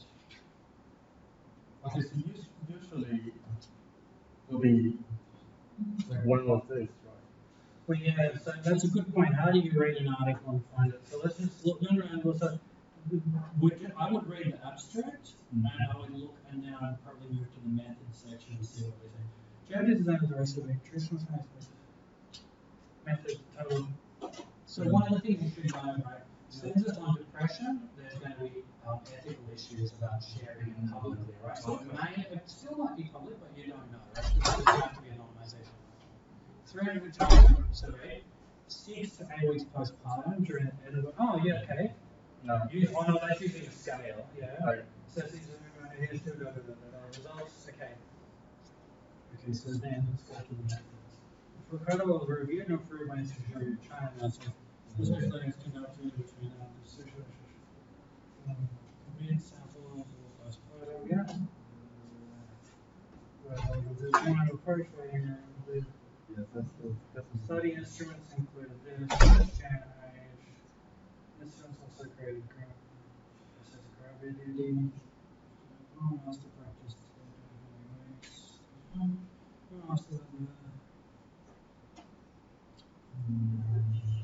okay. Since was used for all that description of very so it doesn't look like they've made the data. No. Yeah, I would then, my next step would be to go to Command F and just select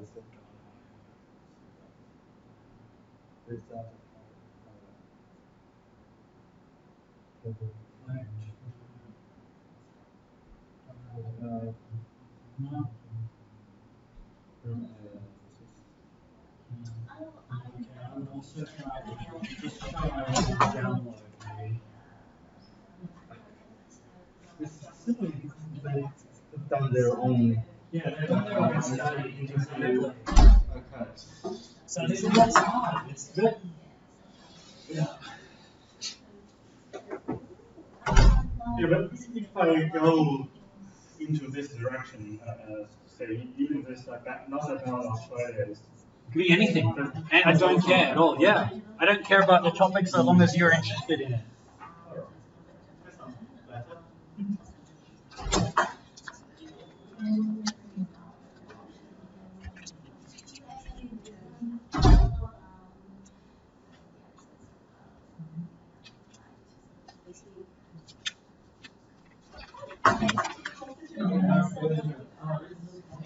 3.6.1. Most it'll probably work, except when it doesn't, and then it's a problem.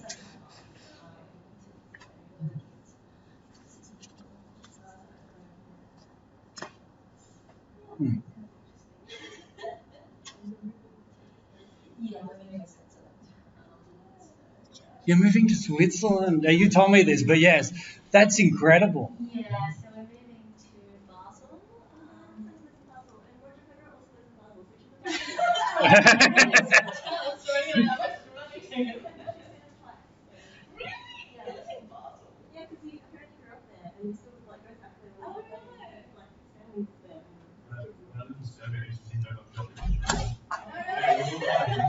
He's all around Belgrade. Yeah.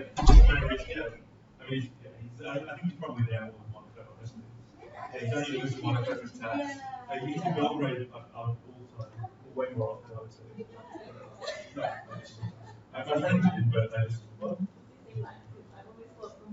I know, I just like to see him. I don't know if I'm going to judge like personality by what he is. I just think, when we went to like some sport games and stuff. I don't know.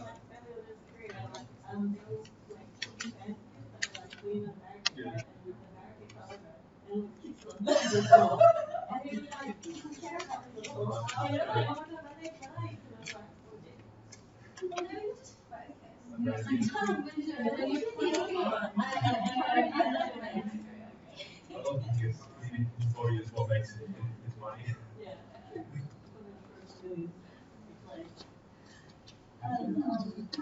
So I already said that I'm going to try to come to class whenever I can, but it's just so his dad's moving beginning of September, but before that he's going to Hong Kong for a couple of weeks. So yeah, it's just kind of more likely that I'm going to be at home than No worries. being in class. Although I think it's actually easier doing it in class than to do it at home. Like just have to sort of find time and then do it at home. So. 3 hours just to do your own thing. Oh, I know. So 4 and 6. So yeah. So the 6-year-old's in kindy. That's why we're leaving at the end of the end of the semester because I want him to kind of graduate kindy with his friends. And then just have a white Christmas. But yeah, so it sort of gets a bit hard. But I do want to be here for the presentations because it's much easier to do it in person. I want to hear everybody else as well. So I'm going to try and sort of organise that. But yeah. See how you go. So that will about next week. Yeah, I'll be here next week. And then week 3 he's gone. Week 3 he's in Hong Kong, and then he'll be back. I think week 4. I think maybe he lands on Monday. I'm not sure. But then by like week 5, yeah. Is he in Swiss? No. He's just got a job in Basel. What's he doing? He's an economist as well. I know. As well. Yeah. He's going to be. He's just got a job at the. He's got a secondment at the Bank for International Settlements in Basel. So That's great. yeah, it's Well done. not quite. The Bank of International Settlements. No. It's separate. It's what they call the central bank for central bankers. Okay, so it's the one that actually clears all the money between all the central banks. Yeah, that's right. It was sort of set up to manage reserves and things, but mostly now they just do research, kind of policy, monetary research and that kind of thing. I'm going to try and get you like an article next week. I just need to be really organised because there's like the study, there's the parenting, there's the move, so I need to kind of be. Yeah, so I'm going to try and maybe run things past you. And also, do you have a consult time that's not what you got? Because that's when my kids do swimming. So. Maybe we can talk about it. Let's throw it out. Yeah. So everyone's here. Is there another consult time that would really work for you all? I'm happy to make one other one where I just go and sit somewhere and hang out. What times work for you? None. After this class? No, Wednesdays. Evenings or? No, so evenings are out. Yeah, all right. So, yeah, like maybe between 10 and 2, Tuesday or Wednesday. Okay. What about the rest of you? Just going to ask, who can make the? I know many of you are working. So who can make? Oh, let's do stickies. Who can make the 4 till 6 one? The 4 till 6. No. I'm just wondering on Mondays. I just want to know whether it's good for people or bad for people. So just if you want to talk about your assignment and have got problems or consult, yeah, that does work, but that not. No? Oh, it does. Oh, okay. Oh, sorry. What time? 4 till 6 on a Monday. Okay, Oh, really? 4 to 6 or 4 to 4? 4 to 4, 5, 4:45. Okay, so actually, we'll just make another time. Just message me. Oh, yes, thank you. Actually, if you want to, please use your stickies and then get a new one. There's only one green sticky up there. Please just, is it embarrassing to write something? Just write, then write. This is like the data carpentry again thing. So, and then I will give you. I can see the day is fine. I was really impressed with it actually. I was like, oh, this works. Right. Good and bad. Can't think of anything. I'm sorry, you should have Man, I think a pen. Or does no one have pens? because you've already done your Yeah, stuff. I have one. You didn't Good, you've got another one. Yeah, that's right. Come on. Just help us make the class better.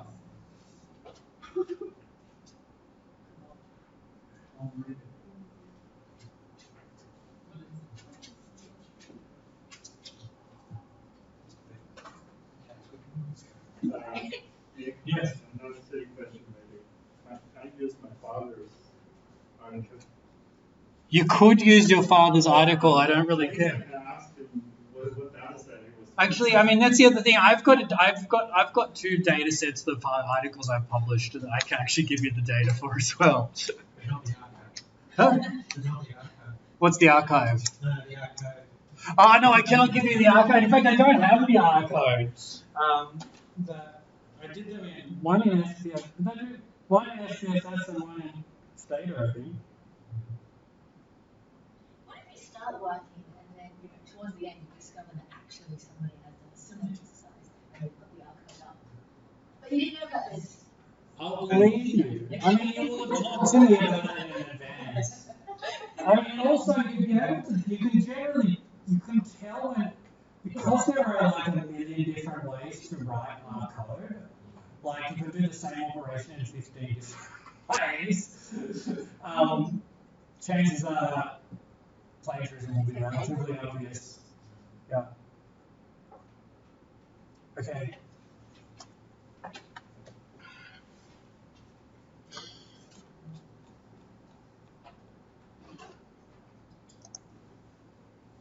While we're waiting, can everyone fire up their RStudio?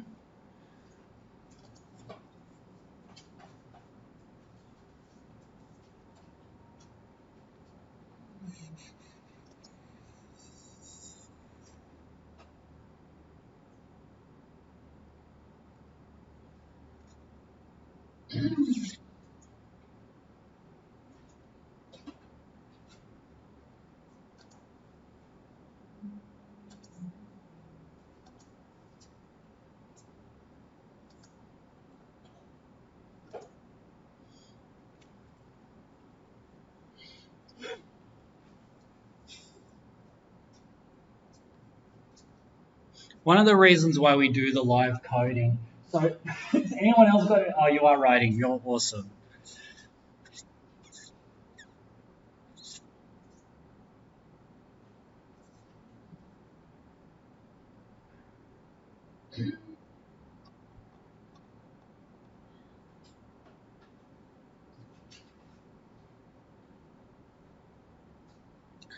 I might actually just stop recording this lecture. Where is it?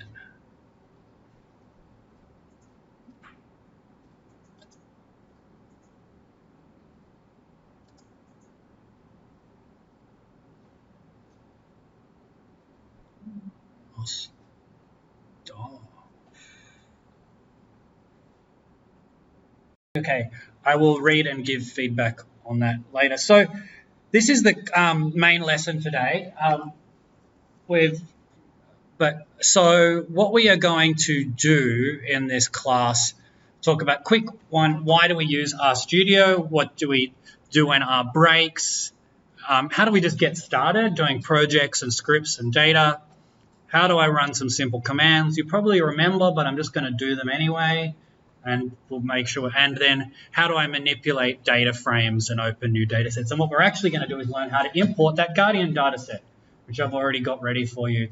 Then you can play with it next week and come and show us all what you've done by next week.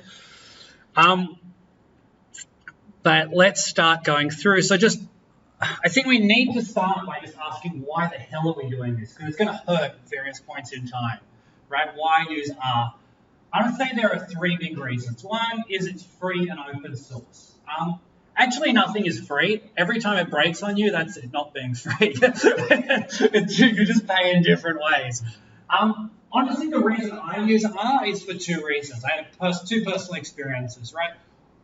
One is I do social network analysis as one of my other areas of research, and I go to the international conference for that every year. It's called Sunbelt, and literally now I would say maybe 15 years ago there was a little bit of R. Now almost everything at that conference is in R, right? It's just overwhelming, and so it just has really taken off. The second thing, and actually the reason why I teach this now and don't teach SPSS, is that about 3 or 4 years ago, I was writing up my British journal. I got published in the British Journal of Sociology. I'm very proud. It was my PhD thesis. It took 10 years. It's like very embarrassing publishing a 2005 data in 2017 or something. But what happened was with that, I got asked to do a revise and resubmit. And I asked me to do bootstrapped confidence intervals. What the fuck? You don't need to know. The point was they asked for some advanced stats, right? I'd run it in SPSS, and I went, okay, I'll do that. Oh, that thing is grayed out on my version of SPSS. I need to buy an upgrade. How do I buy an upgrade? Oh, that's $500, and you need to go through I was in Singapore at the time, the Singapore dealer to get that. Oh, how do I do that? You need to email some guy who doesn't reply that quickly. And anyway, I paid my $500 out of my back pocket and got the bootstrapped version. It took a month or more to arrive. I got the license. I did the revision. I sent it off. They took about another year to send it back. They sent it back. I needed to redo some of the analysis, and the subscription had expired.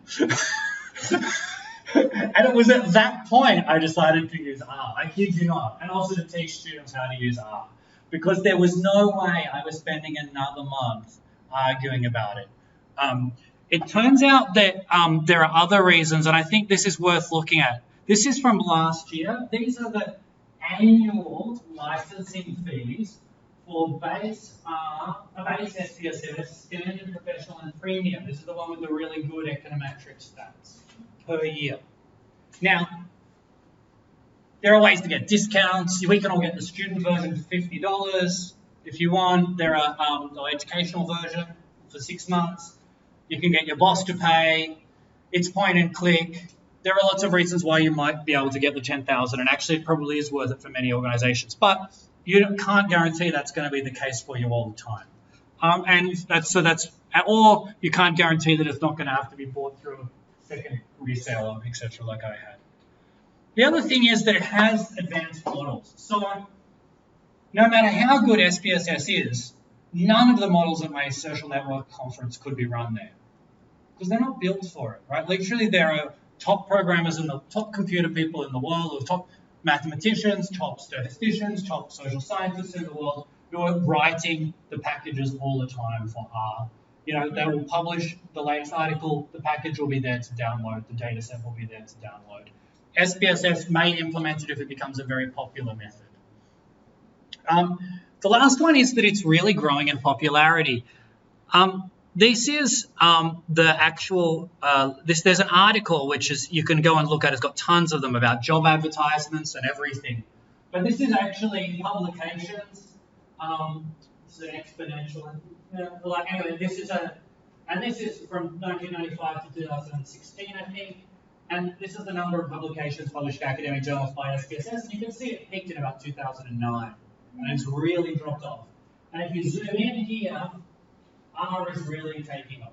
It's not, it still is taking off, it's still kind of coming second. And SPSS, I think, in recent years has dropped about another 60%. It's still the most popular.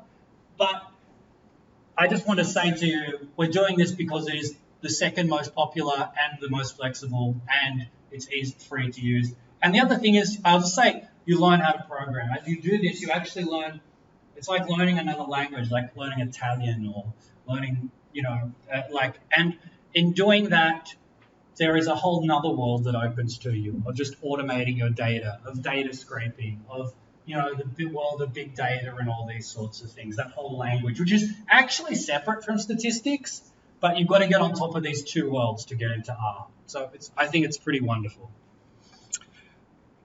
I want you to just check out that you've updated R and updated R Studio. So I'll just show you very quickly how to check. So the latest version of R is 3.6.1. Can you see that? Do you want me to zoom in a bit more? Yes? 3.6.1. 3.6.1. So 3.5. Yeah, that's right. That would be from, because this I only updated a month ago or so, on the 5th of this month. Okay. So, to update it, you can just follow the instructions here. You're a Windows machine. I'm just going to do it for people so that you can see it. It's really not that hard. To update R, sorry, nothing's easy. To update it for Windows, just follow this link here. And click download R for Windows. You can do that now, yeah, it'll actually run while we're talking and it won't be a big problem. So just click on that. I'll do it, but I'm not going to run it. It just downloads here. You're at Macquarie, so it'll download in 30 seconds. You run it, all the default options are fine. And when you restart RStudio, you've got to shut down RStudio, restart it. It'll be using the latest version. Are we all good? Do you want to take a couple of minutes to do that? Who has the latest version of R installed on their machine? Do you guys have the latest version or you're at 6? No. Are you doing it now? No. Okay. And you've done? No, I just downloaded it. You just downloaded it? Wait, yeah, no, that's fine. This is why we have the stickies. Okay. So everyone here needs, only 2 people who came to the free consultation. So actually we're all going to do this together, okay?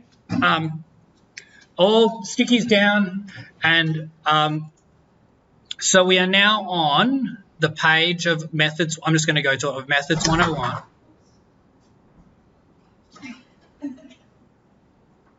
That was the funniest. Is it your boyfriend? No. It looked like you knew him. Did you know him? No. All right. Sorry. So we are on lesson 1.3, Introduction to R. And we are down at, if we scroll down, we are right here in this installing and updating R in RStudio. We're doing R first. We scroll down and it says here, on Windows, you click this button. For Mac, you click this one. I'll go to both of them, yeah? So for Windows, we click that. I'm going to right-click it, or I'll hold down Control and click it so that it opens in a new window so I don't lose this window. And I'm going to do the same for the Mac one. For Windows, it will look like this. You simply go, nothing simple.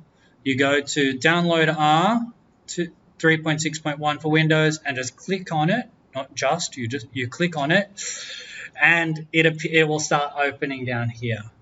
For Mac, you will see this page here and you go to this here, R-3.6.1 PKG.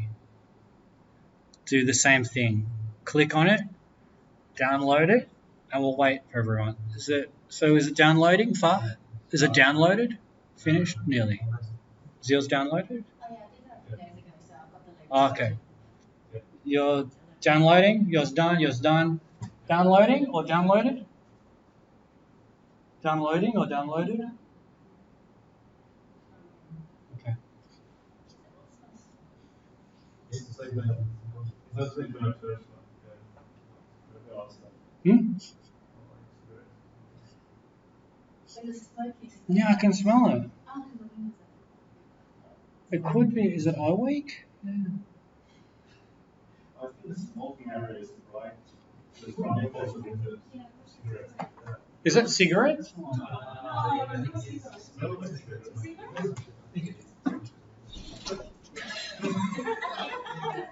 No, it's not. You'd know if it was cigarettes. Okay, all right. So, am I going to presume that everyone is? Can I presume and move on? Yep. If you have trouble, just put up a red sticky, and I will come and help. So here, to check whether RStudio works, we simply is updated. We go to Help, check for updates.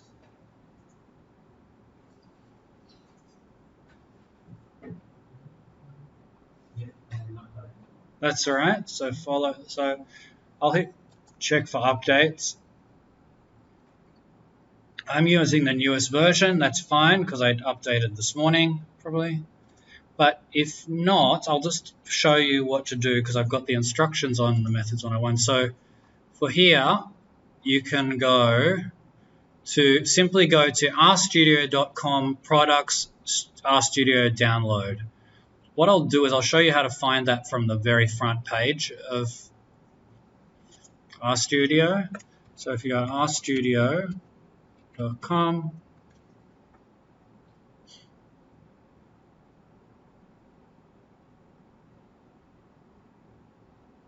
and then it's products RStudio.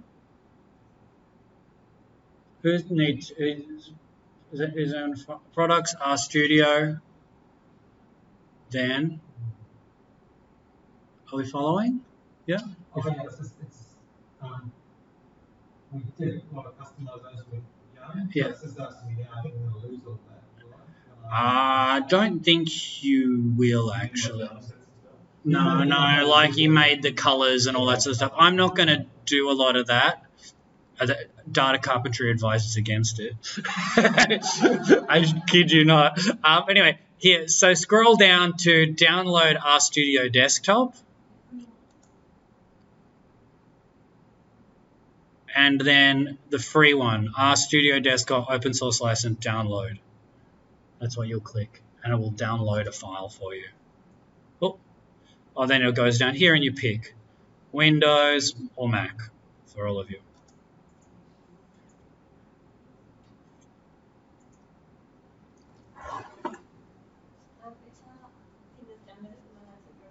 Yes, now just go through it. If your thing is downloaded, just go through it. Default settings are fine. It should not remove, actually it won't remove. No, sorry, I thought that was, yes, it is, it's for our studio.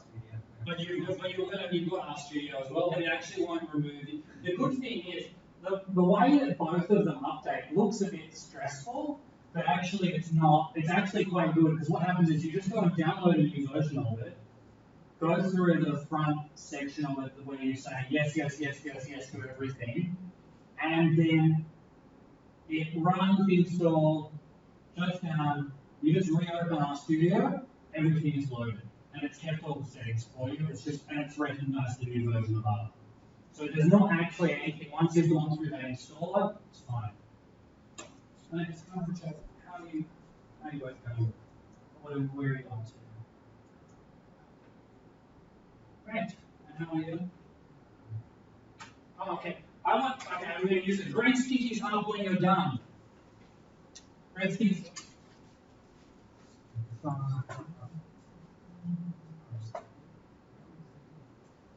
Yeah. Done. Okay. Do you mind if I just push on? Is that okay? Okay. Let me put up a red sticky if you don't, if you have any issues. Okay, so if you ever get stuck again, all the instructions are here. Yep. Okay, getting started. I've got this big alert thing I've built. A common confusion, we never use R directly. We use RStudio. So you don't open R. Okay, so let me just open. Okay, so we're going to go into R, and this is what yours will look like, something like this. We're going, who has got stuff already open like that you used with Young and so forth? Yes? So I think the best thing to do at this stage is to go File, and I think, where's Close Project? Here, see Close Project? But you should remember where you've saved it all, but I would just close the project for the moment, if that's okay. And clean to, I think we want to start, we'll start something fresh, and we'll all look the same. You'll still be able to find all yours. Yours is called, what's the name of the folder Young created for you? Working, yeah. I mean, do you mind if we do that? Just start a new clean one. So I would go Close Project, and it will say, do you want to save? Yes, save everything. And then we'll just go and open a new project. So go File, New Project here. Save your current workspace, save it. Sure, I don't actually need to save this because it's nothing. Now, what I'll teach you later is maybe how to do a version control one on Git, which is a really awesome extra. But today we're just going to do it in a new directory. So hit Create Project in a new directory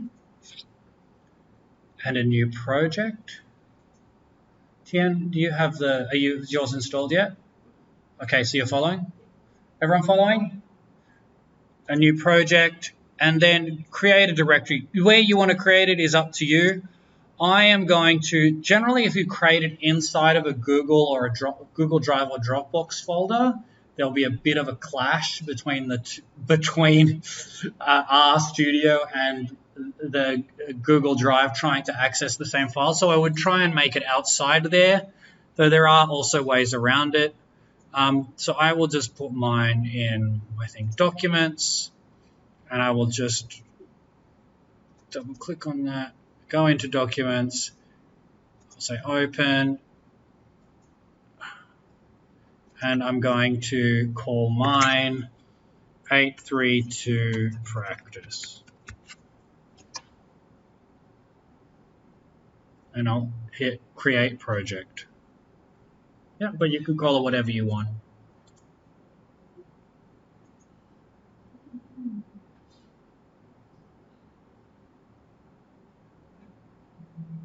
We good so far? Yes.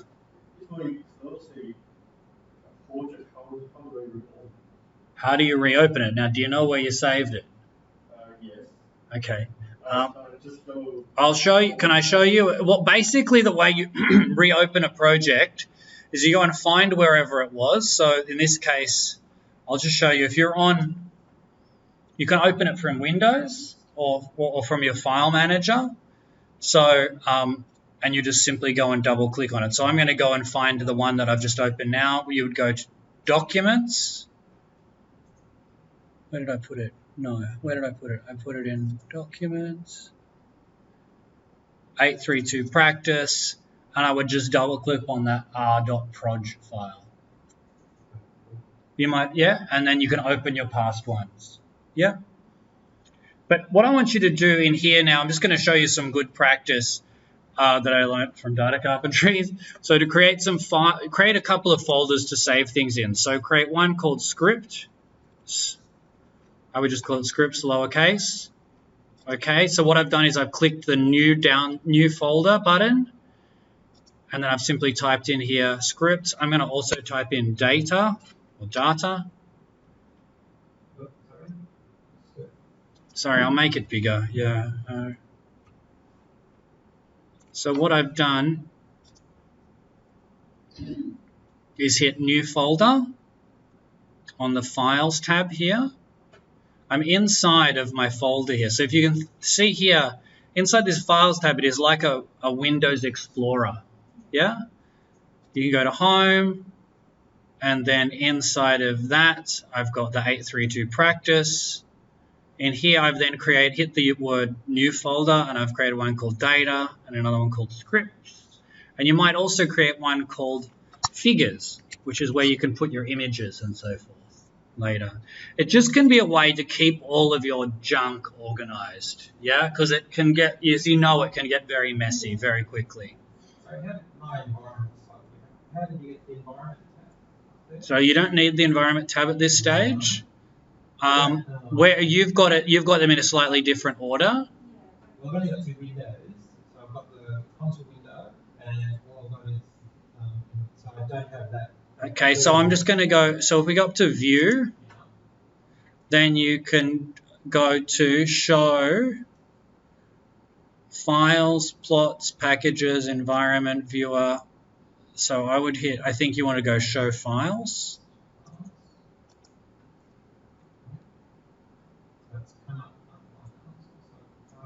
And you can just, I think you can just drag them around. View, Panes, Console, Pane. I think if you hit Pane Layout, oof. Yeah. So this is where, so if you hit Pane Layout, it'll tell you what you want, where what you've put. So I'll just show you what I did then, sorry. I went to View, Panes, Pane Layout, and then you can choose what you want to appear. So there are 4 things. I tend to have the source appear in the top left. I try to use the default setting, so source in the top left, which is not there at the moment because I haven't opened a script file. Console in the bottom left, environment history connections in the top right, and files, plots, packages in the bottom left. Yep. And then you can click what you want to appear.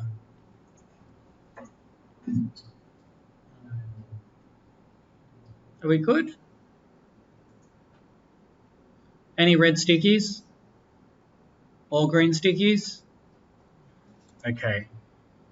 You need to restart in order to make these effect. Okay, yes, I'll restart. Boom, and then it should open again. Come on. I didn't change anything. Okay. Here we are. Are we good? Everyone follow? Okay, so the first thing we want to do, and this is on the Methods 101 guide, but I'll just do it here with you. So you'll create a script file. So you can, there's a few different ways you can do it. You can hit that little button there, the plus with the paper. You can go File, New File, Script, or you can also hit the letters Control Shift and End or Command Shift and N. I tend to just hit this shortcut, Script.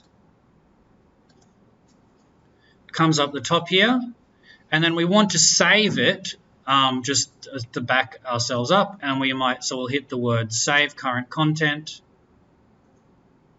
and I'll put it into the scripts folder, and I'll give it a name. I'll just call it Nick's Practice 832. I don't care. It'll add in .r to the end of it, but I could call it whatever we wanted. Yeah, I got it right up. Okay, very good. What's that? Sorry, I didn't grab my script file. No, let's do it. So tick cancel. So down here, so lift up that. What is this? That's in the wrong row.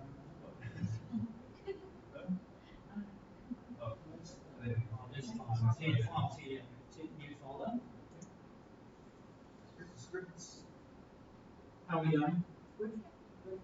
How are we going? Good. Good.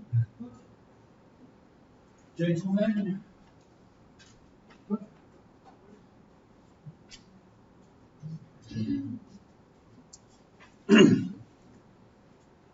Okay, and so we're good. Now, how do you create a script? We created a script file. What were we going to call it? Sorry. Oh, whatever you want to call it. I've called it Nick's Practice 832, but I don't mind what you call it.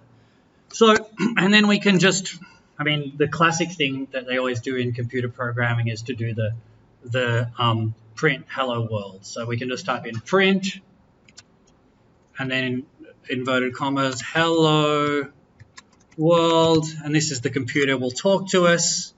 So I've just typed that in.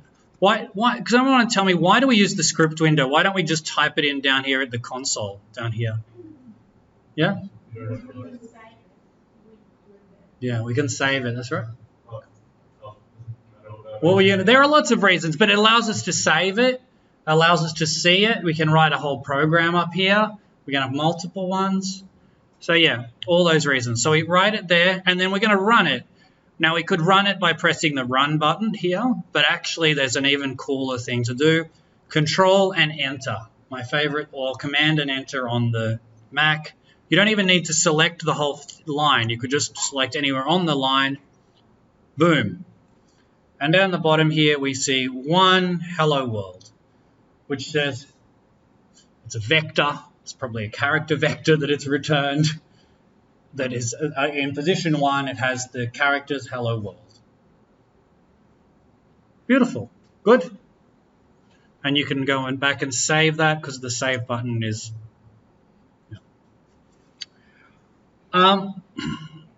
If you.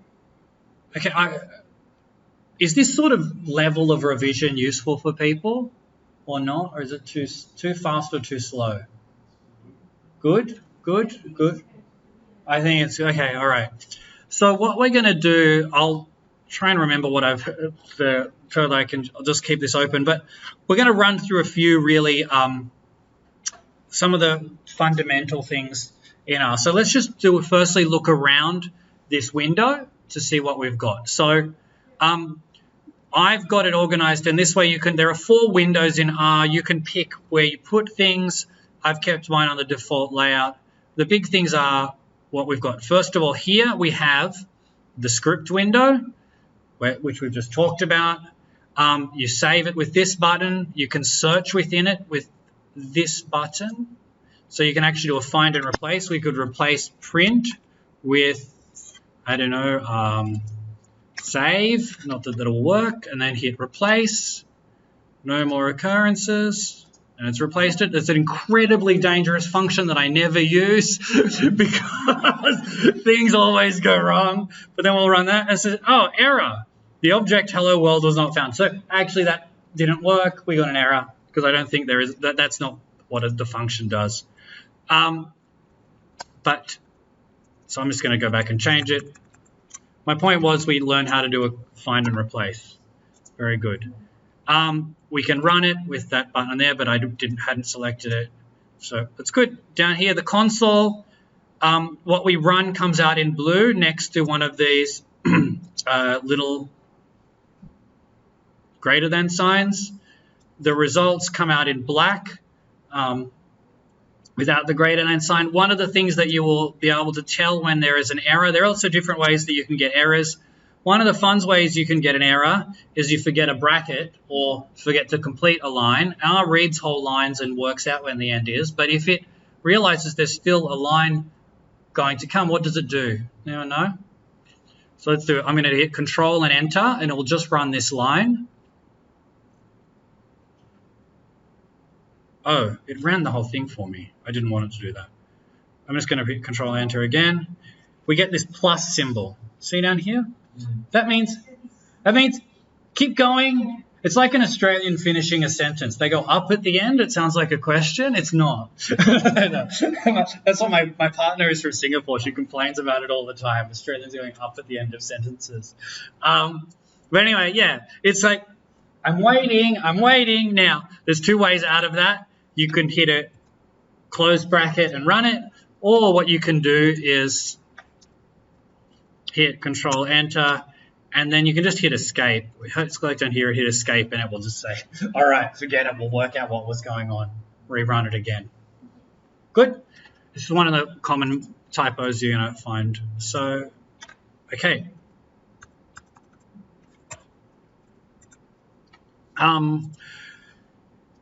Over on the right here, we have environment, history, and history. They're the main two things here. So this tells you, the history tells you what commands I've run. It's awesome. So I can just go back and click on it. I think copy it. No, I just double click on it and I think it appears down here. I could copy it or I could just run it. Yep. So the history is useful for that. Environment is where variables are stored.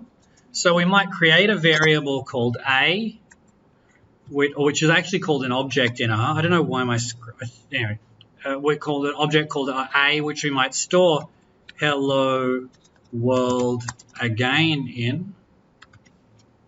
So I don't know why my computer is doing that. I think it's and then it's created a little variable up there in the right-hand corner called hello world again. We could create one that is a number, so we could create one called 10. Control enter and run it again. It's appeared up there. Yep. We could change, and so that's up in the global environment. What becomes much more useful and important is when we have whole data sets up there, data frames, but at the moment we've just got simple variables. Just looking around, or not just, looking around a bit more, we have the files window here, so this is where your files are. Plots is where pictures that you make, like figures that all appear, like a histogram. Packages is where you can install new packages from automatically, so you can look up your package.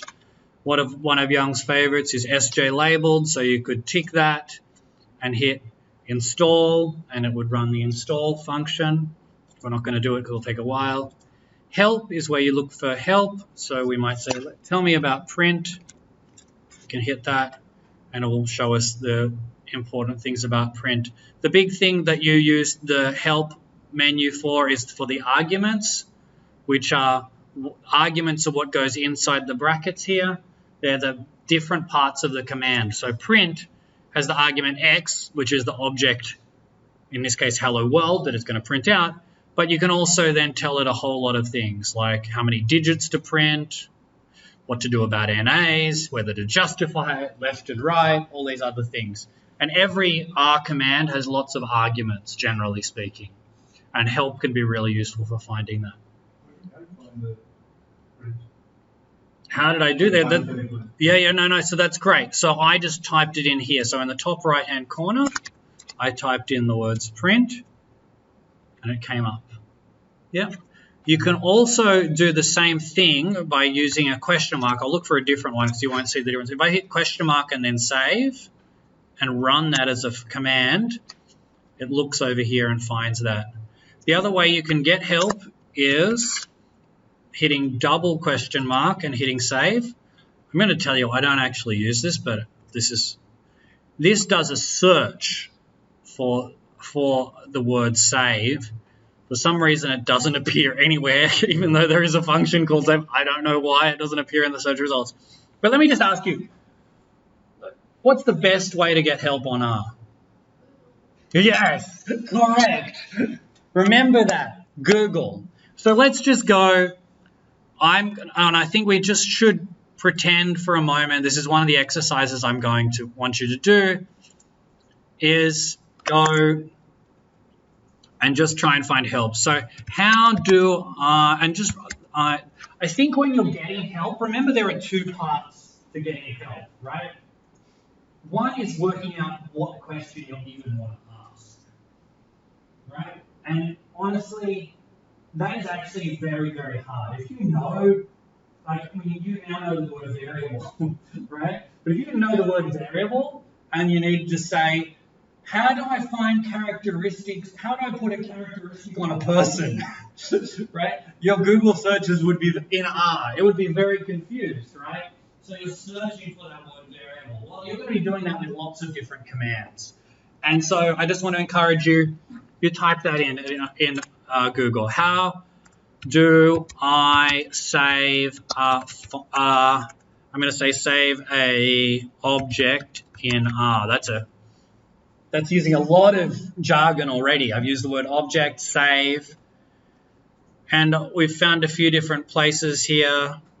There's lots of different ones. I think the university ones tend to be better, but the most important of all is this one called Stack Overflow.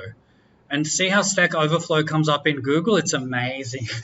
It's just, I mean, this really, this should be your lifesaver. It actually has all different ones that are related to the topic. So it's actually got about 5 different ones. So we can actually write, if you center click on your mouse or control left click on your mouse, it will open in a new window. So I'm just going to open those in a new window. And this is all the different ways that people on Stack Overflow have found to solve that problem. So here we have someone like us going, I have 2 CSV files and I don't know how to save them. They look like this, what do I do? And they say, use the function save RDS city to this file name and also save it in your default directory. Awesome. And then you load it by going read RDS and reading it into a thing called city or into another one. Beautiful. Stack Overflow, someone else says this, when I save a new project, I have a problem. And then it talks about how do you save our project. So saving projects is different to saving a file or a variable or an object. So it has some advice here. Similarly here, how do I save a single object? I'm very confused. And this person has some instructions. Sometimes this one I wouldn't use because they write out a formula, too complicated. So you look through them and you can find some answers. Here, this person says the same thing, save RDS. How do I save? This person uses save, it's one function, and then blah, blah, blah. Are we following? The point is that Stack Exchange and Google are your friends. I'm just going to scroll down and make sure I'm covering what I say I was going to cover. We've opened a script file. We've printed hello. We've looked around RStudio. The last one I just haven't shown you in RStudio. Right here on the right-hand side, this is Viewer. Viewer will display HTML files that are created, like web pages. This is actually RStudio's own really terrible browser. But if you launch something into RStudio's really terrible browser, you can then open it in Google or Chrome or Firefox or whatever you want by pressing this show in new window. So that's generally what you will do. But sometimes their viewer is more than good enough. This is on Methods 101 is all of the stuff I've just told you. So it's easy to come back to. Okay, we're going to create some simple objects and do some calculations. You would know this already, but let's just do some very straight, some calculations. So let's create a variable called C, and we'll put in it the number 100. And we'll create a variable called D, and we'll put in it the number 3.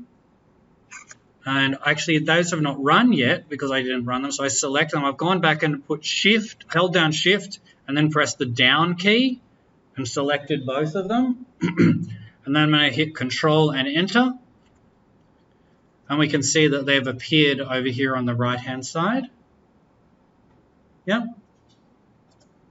Now, R is a calculator, as you probably know. So we can create a new variable, say let's call it called E, which is 100, oh not 100, is C divided by D. Yeah. We could also create another one, which is say F, which might be C plus D. I mean, these are very simple, but the point is that you can use all the normal things you could do in a calculator. You can then select those. I've held down Shift and pressed the down arrow and hitting Control Enter.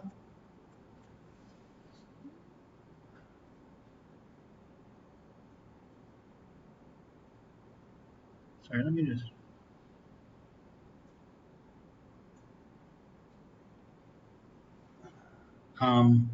you can see now that it has appeared over here that E is 33 1/3 and F is 103.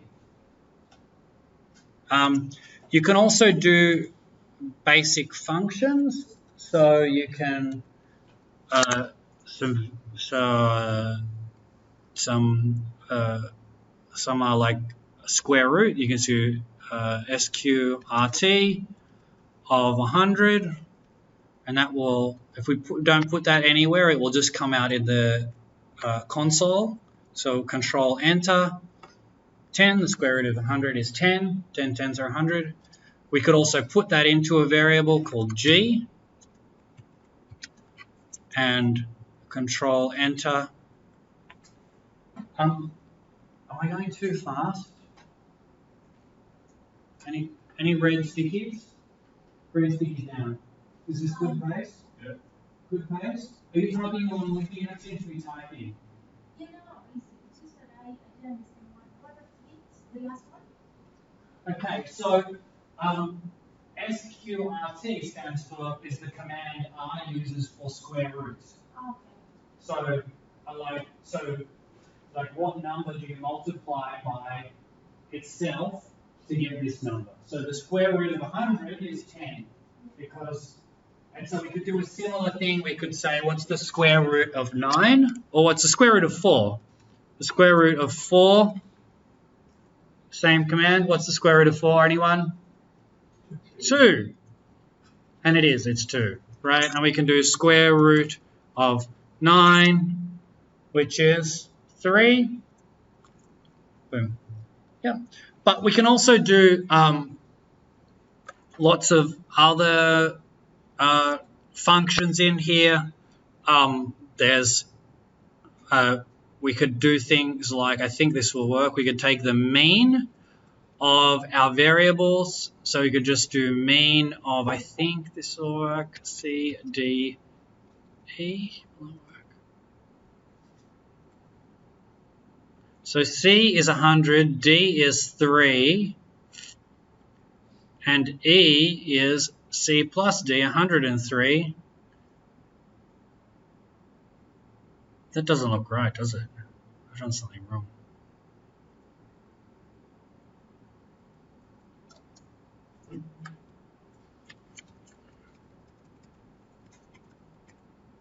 There it is. So this is one of the annoying things about R, which there's no simple solution to it. But when you put something into a function, it can need to take it in one of 3 ways, right? It can either take it raw, so mean C, D, E, that's wrong in this case.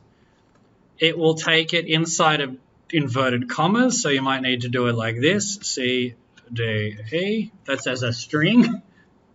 Or it can take it like this, which is as a vector. So mean takes a vector. Way we create a vector is with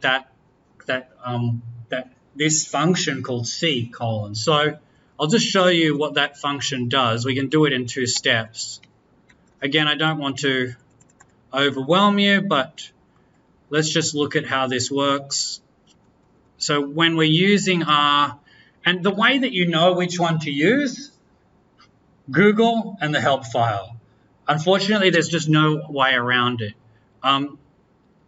So let's just cut that out. I've just hit Control X or Command X, and I'm going to call this a vector,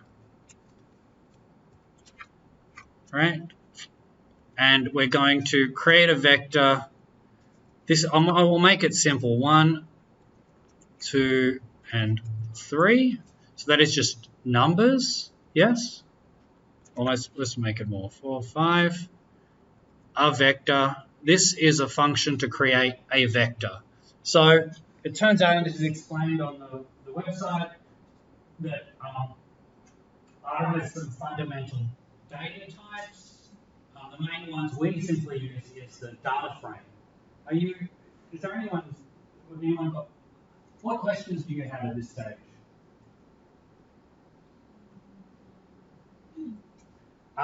Okay, so I will if I run this command, we get one of the data types forming, which is it's called a vector. I've called it a vector, and it's up here. It has 5 separate units, 1, 2, 3, 4, 5, and it is a number. We can then what the command mean takes is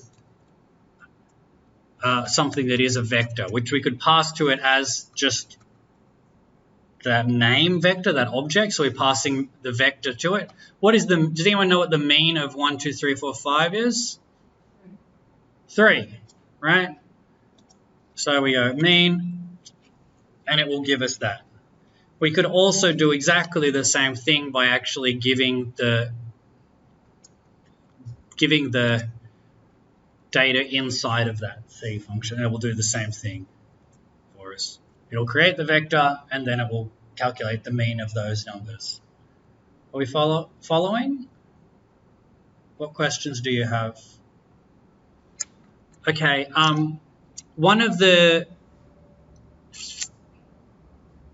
so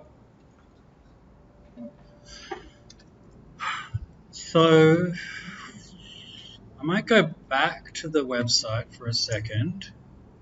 So other functions you could run are things like sum, which adds all of those numbers together. This is I have 1 to 10. So the sum of 1 to 10 is 55. The mean of that is 5.5. The standard deviation, the function for standard deviation is SD. The standard deviation of these numbers is 3.027. We're going to learn about that, what a standard deviation is again. We can also run functions. This is an optional exercise, but like round. So you could take the function round and put round, say, I'll show you what this, well, I won't go, but you run the function round. It turns out that round has got arguments. That's why it's sort of a nice, useful example. So follow along with me for a second. So we're going to create a variable called cat, which is equal to 10 divided by 3, which makes 3.333. It makes lots of decimal points for us, which is good for rounding. Yep. We run it by hitting Control Enter. So now we have the variable called cat, 3.33333, right? But actually sometimes you want to round numbers to integers. So we can use the function round and just put cat in there. And we hit Enter, and it rounds it to 3. But it turns out that you can round to 1 decimal place, 2 decimal places, 3 decimal places, etc. So what would you do? You could Google, but in this case, there is a much better option because R help files, when you want to look at arguments, R help files are great. So what we're going to do is go to the R help files and type in round and run it. And then it tells us there are different commands you can use: ceiling, floor, trunk, round, but we're using round. And it says the usage is basically what we've done, round with a variable. X is some numeric vector, so it's a number. And there is an argument called digits.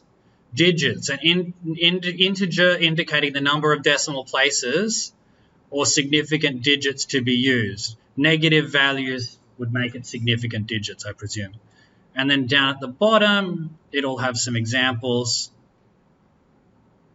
So round x2 to 3 decimal places. That's what this command is. It's an example. So let's round cat to how many decimal places? Oh, yes. So for me, when I'm in the middle of typing round, the help box pops up. Yes, so that makes it even easier. Yeah. So that's totally legit. Is that a default setting, or like if I accidentally? So yes. So what you've said is, look at. Sorry, I'm going to pause for a second. So here, round x digits equals 0. So the way that R works with its commands is that when you see something like that, digits equals 0, that means the default setting is 0. Yep. But it also says that you can change that argument. So you can say round, tab, comma, 3. you can put, and you can do it in two ways, right? You can either put it in the position, so you can say just 3, close brackets, or what is better form once you start getting lots of arguments is you write it about digits equals 3. And do it? Let's do it. So we can do it this in two ways. We can go round, cat equals 3, cat, comma 3, and then control enter, and we get down here 3.333. But we could also do it this way. We can simply type round cat digits equals, I'm going to change it, let's do 2, but we could do 3. And then we hit control enter, and it's rounded it to 2 decimal places. I mean, and just interestingly, like, if I make cat a bigger number, I'm just going to make cat a bigger number. So now I'm going to make it,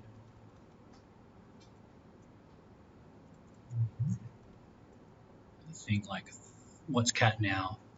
It's nearly 3 million or something. But we can do round just to -2.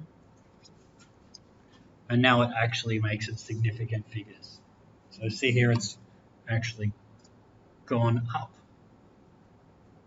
I mean, these is, social scientists don't need to know these things, but are you following? No? Yes. I think I just went, I did too much. I can see you stressed. What's up? It's just like, I don't know. You don't know what you're doing. Okay. Okay, now that's all right. How many?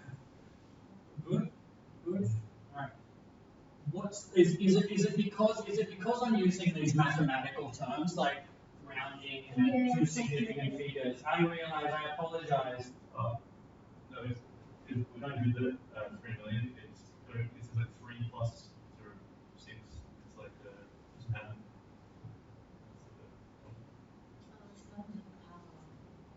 Yeah.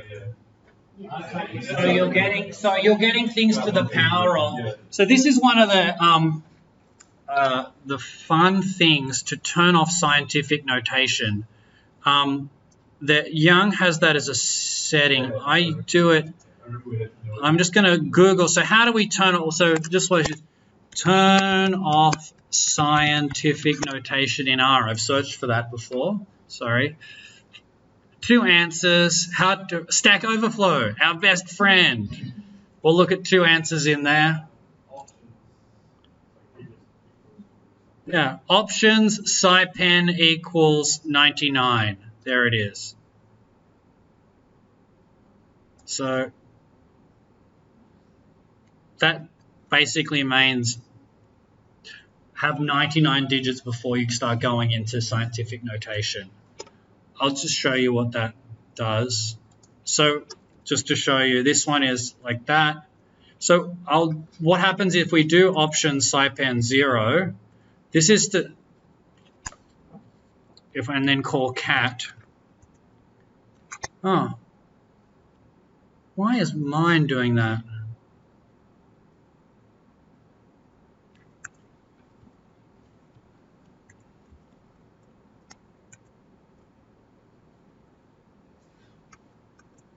Sorry, I'm a bit confused. This is where I'm supposed to like show that I can deal with errors.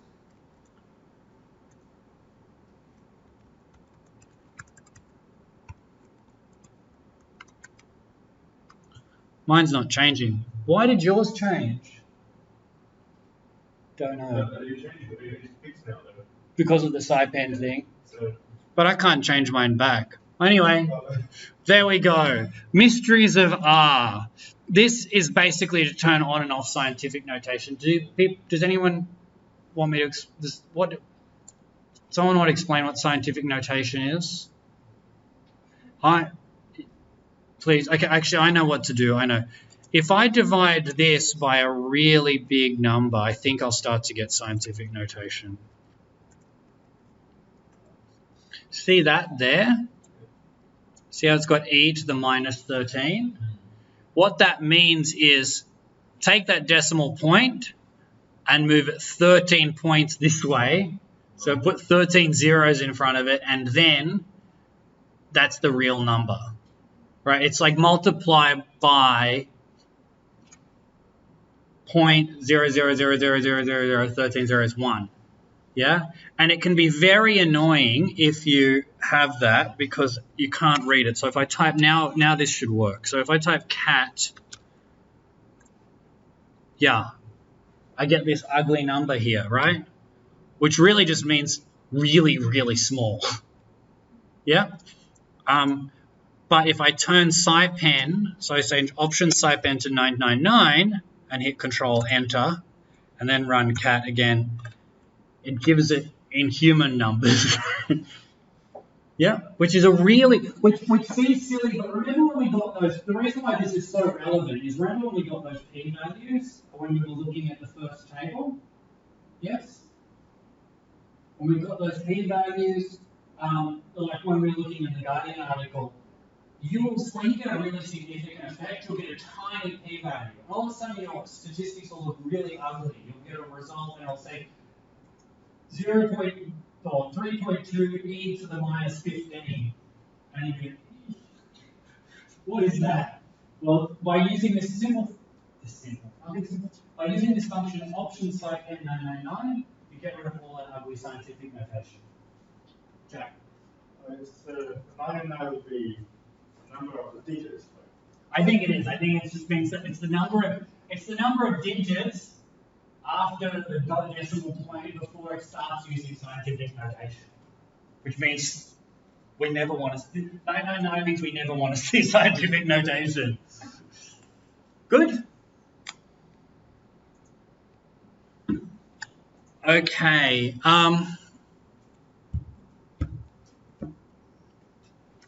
We're pushing the boundaries. We're about to end. I hope this has been worthwhile. We'll just come back to the two last things.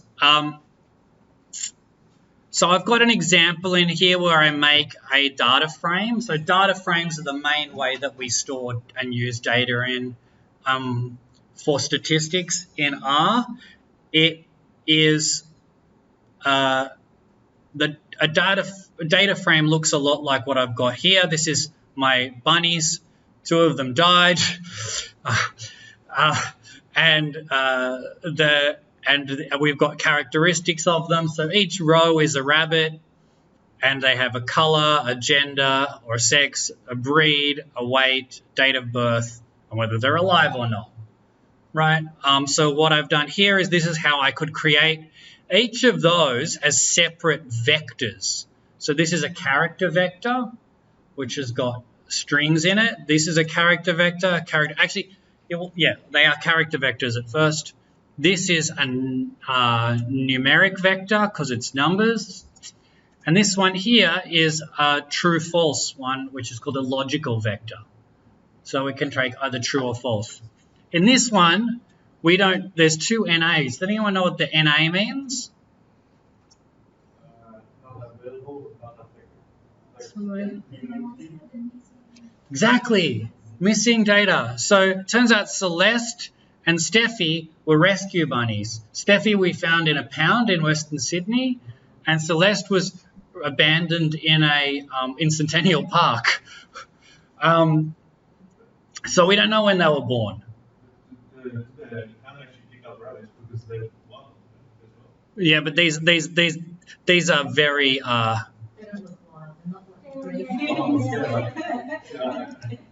that's Celeste and Steffi. She's like 4.5 kilos. She's less than a kilo. Huh? Yeah, she's huge. Huh? Yeah, it's low. And she's a real albino. This is called the New Zealand white, and this is called a Holland lop. Anyway, whatever. My pseudo children. I've got a few functions here we can look at any of these vectors with. So we could look at the length of the name. They're not these, and it says that it's 6, which simply says there are 6 items in this vector. Yes, we can say dim name, and it doesn't work for various reasons. I'm not sure why. STR, which stands for structure name, is a really useful function for getting a quick feel of our data. So when we do that, it actually outputs very similar to what we get in R here up on the top right-hand side. Oh, you can't see it here, but we would see it. It tells us this is a character vector with variables 1 to 6, with elements 1 to 6, and these are the 6 elements of it. Yes? This is the structure of weight. It's a number vector, 1 to 6, and it has these numbers. And this struct makes alive logi, 1 to 6, false, true, true. Yeah? We can also then actually, once we've created that, is combine them into a data frame. So we get the command here. I'll run this so you can see it. So if we, in this case, I'm going to cut and paste because it's a bit long. So I'll just paste that into here. A bit ugly. And I'll select it all by holding down Shift and going up. And I'll hit Control and Enter. And now they have, actually, it looks a bit ugly on the right-hand side. I'm going to get rid of all of this data. So I just hit that sweep button, and it clears the objects in the workspace. Yes. Boom. So now we can just look at the objects we're interested in. I've just selected it with my mouse, and then Control Enter. And here they are. And we can see here that what I was saying was that the command str gives us very similar to what we see up here in the environment window.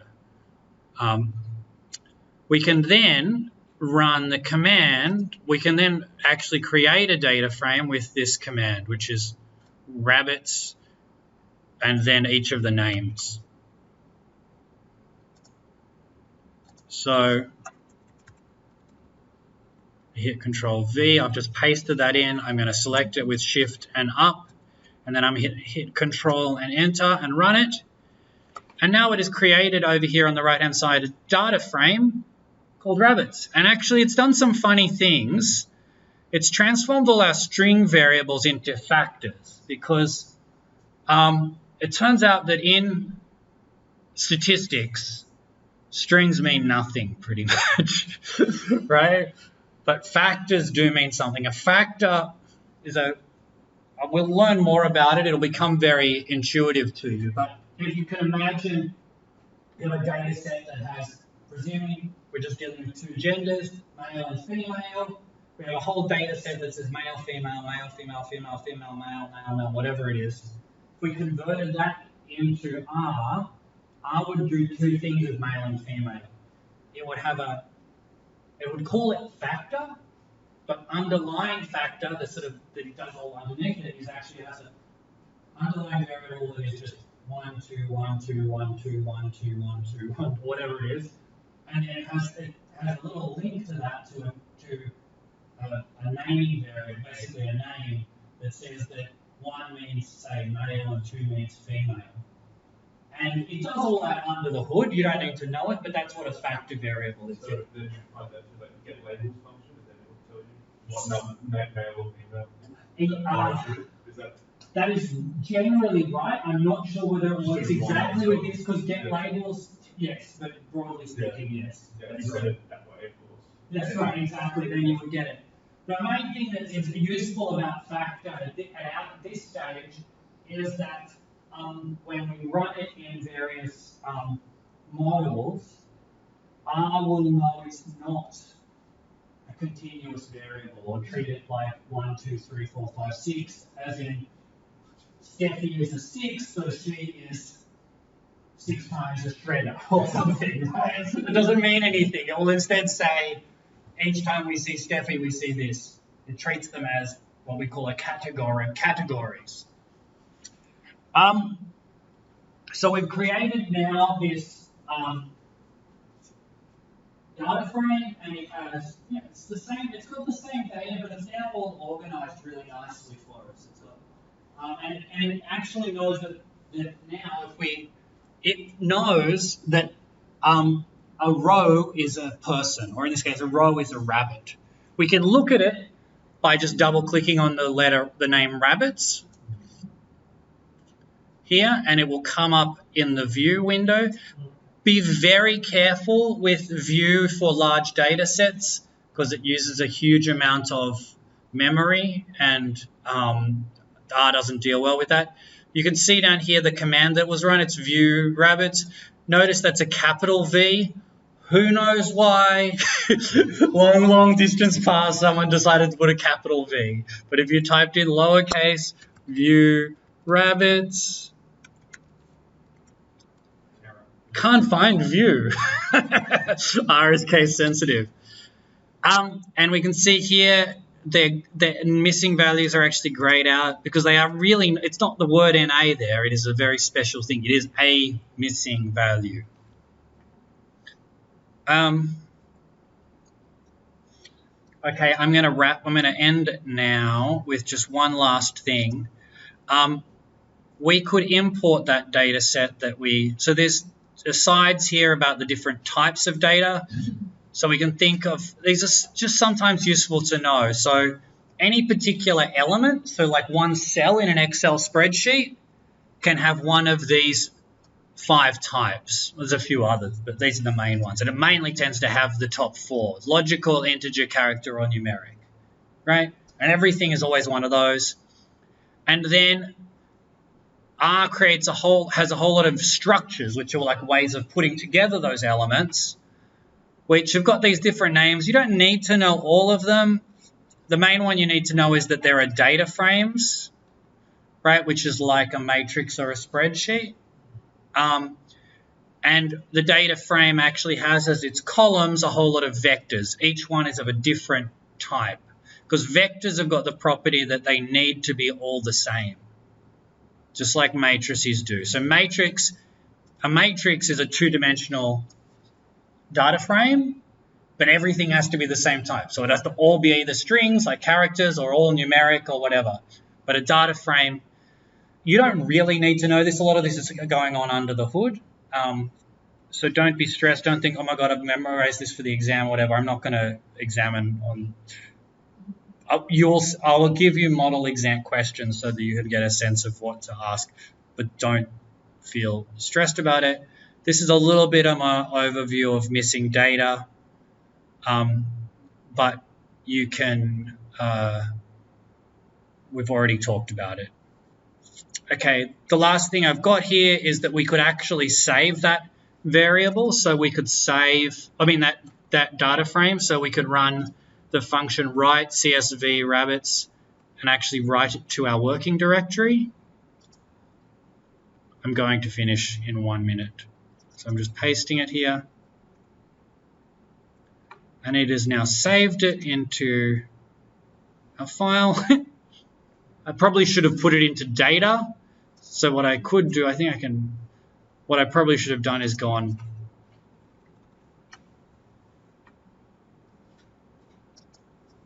data/run, and then it's in here. Gotta go. And anyway, that's the end of the lesson. We're all done, I promise. You're right. No worries, you go. There is instructions here right at the end which you can use to read into the data set. So we can actually upload. You can actually upload the data set that we talked about today from the Guardian by simply running this function.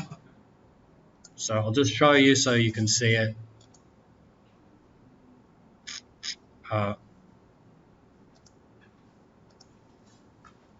Can you, if I just run this, if I run this, it appears over here. It actually has downloaded it from methods 101 and put it into a variable here. We can double click on it and we can look at it in the view window. And there it is. So the electorate of Adelaide, South Australia had this % swing, coalition, population. Yes? So if you had a data set of these data, could you do it this way? So import it as Yes. a file, and then kind of Exactly. convert it to a CSV. Exactly. Oh no, you don't actually convert it to a CSV. I've imported a CSV. So the way that I think I've got instructions here how to, there actually is the Stata file instructions. So to import from Stata, it's just here. So use install packages SG labeled, library SG labeled, and then here, read Stata function. So what I mean is, I find it easy to look at the raw data in Excel. It's just Oh yeah, of course. So that's kind of one way. Oh yeah. So if I don't have Stata, I can't look at the Stata. yeah, so you can use this package, import it into there, and then you can go and use save as CSV, write CSV. That's very handy. Good. Feel free to write feedback or comments, or we can actually, we can do this other bit of quick thing they taught me in data carpentry, which was do one up, one down. So you say, what did you like? And then the next person says, say, what will they change? Want to do that very quickly? One up. What did you like?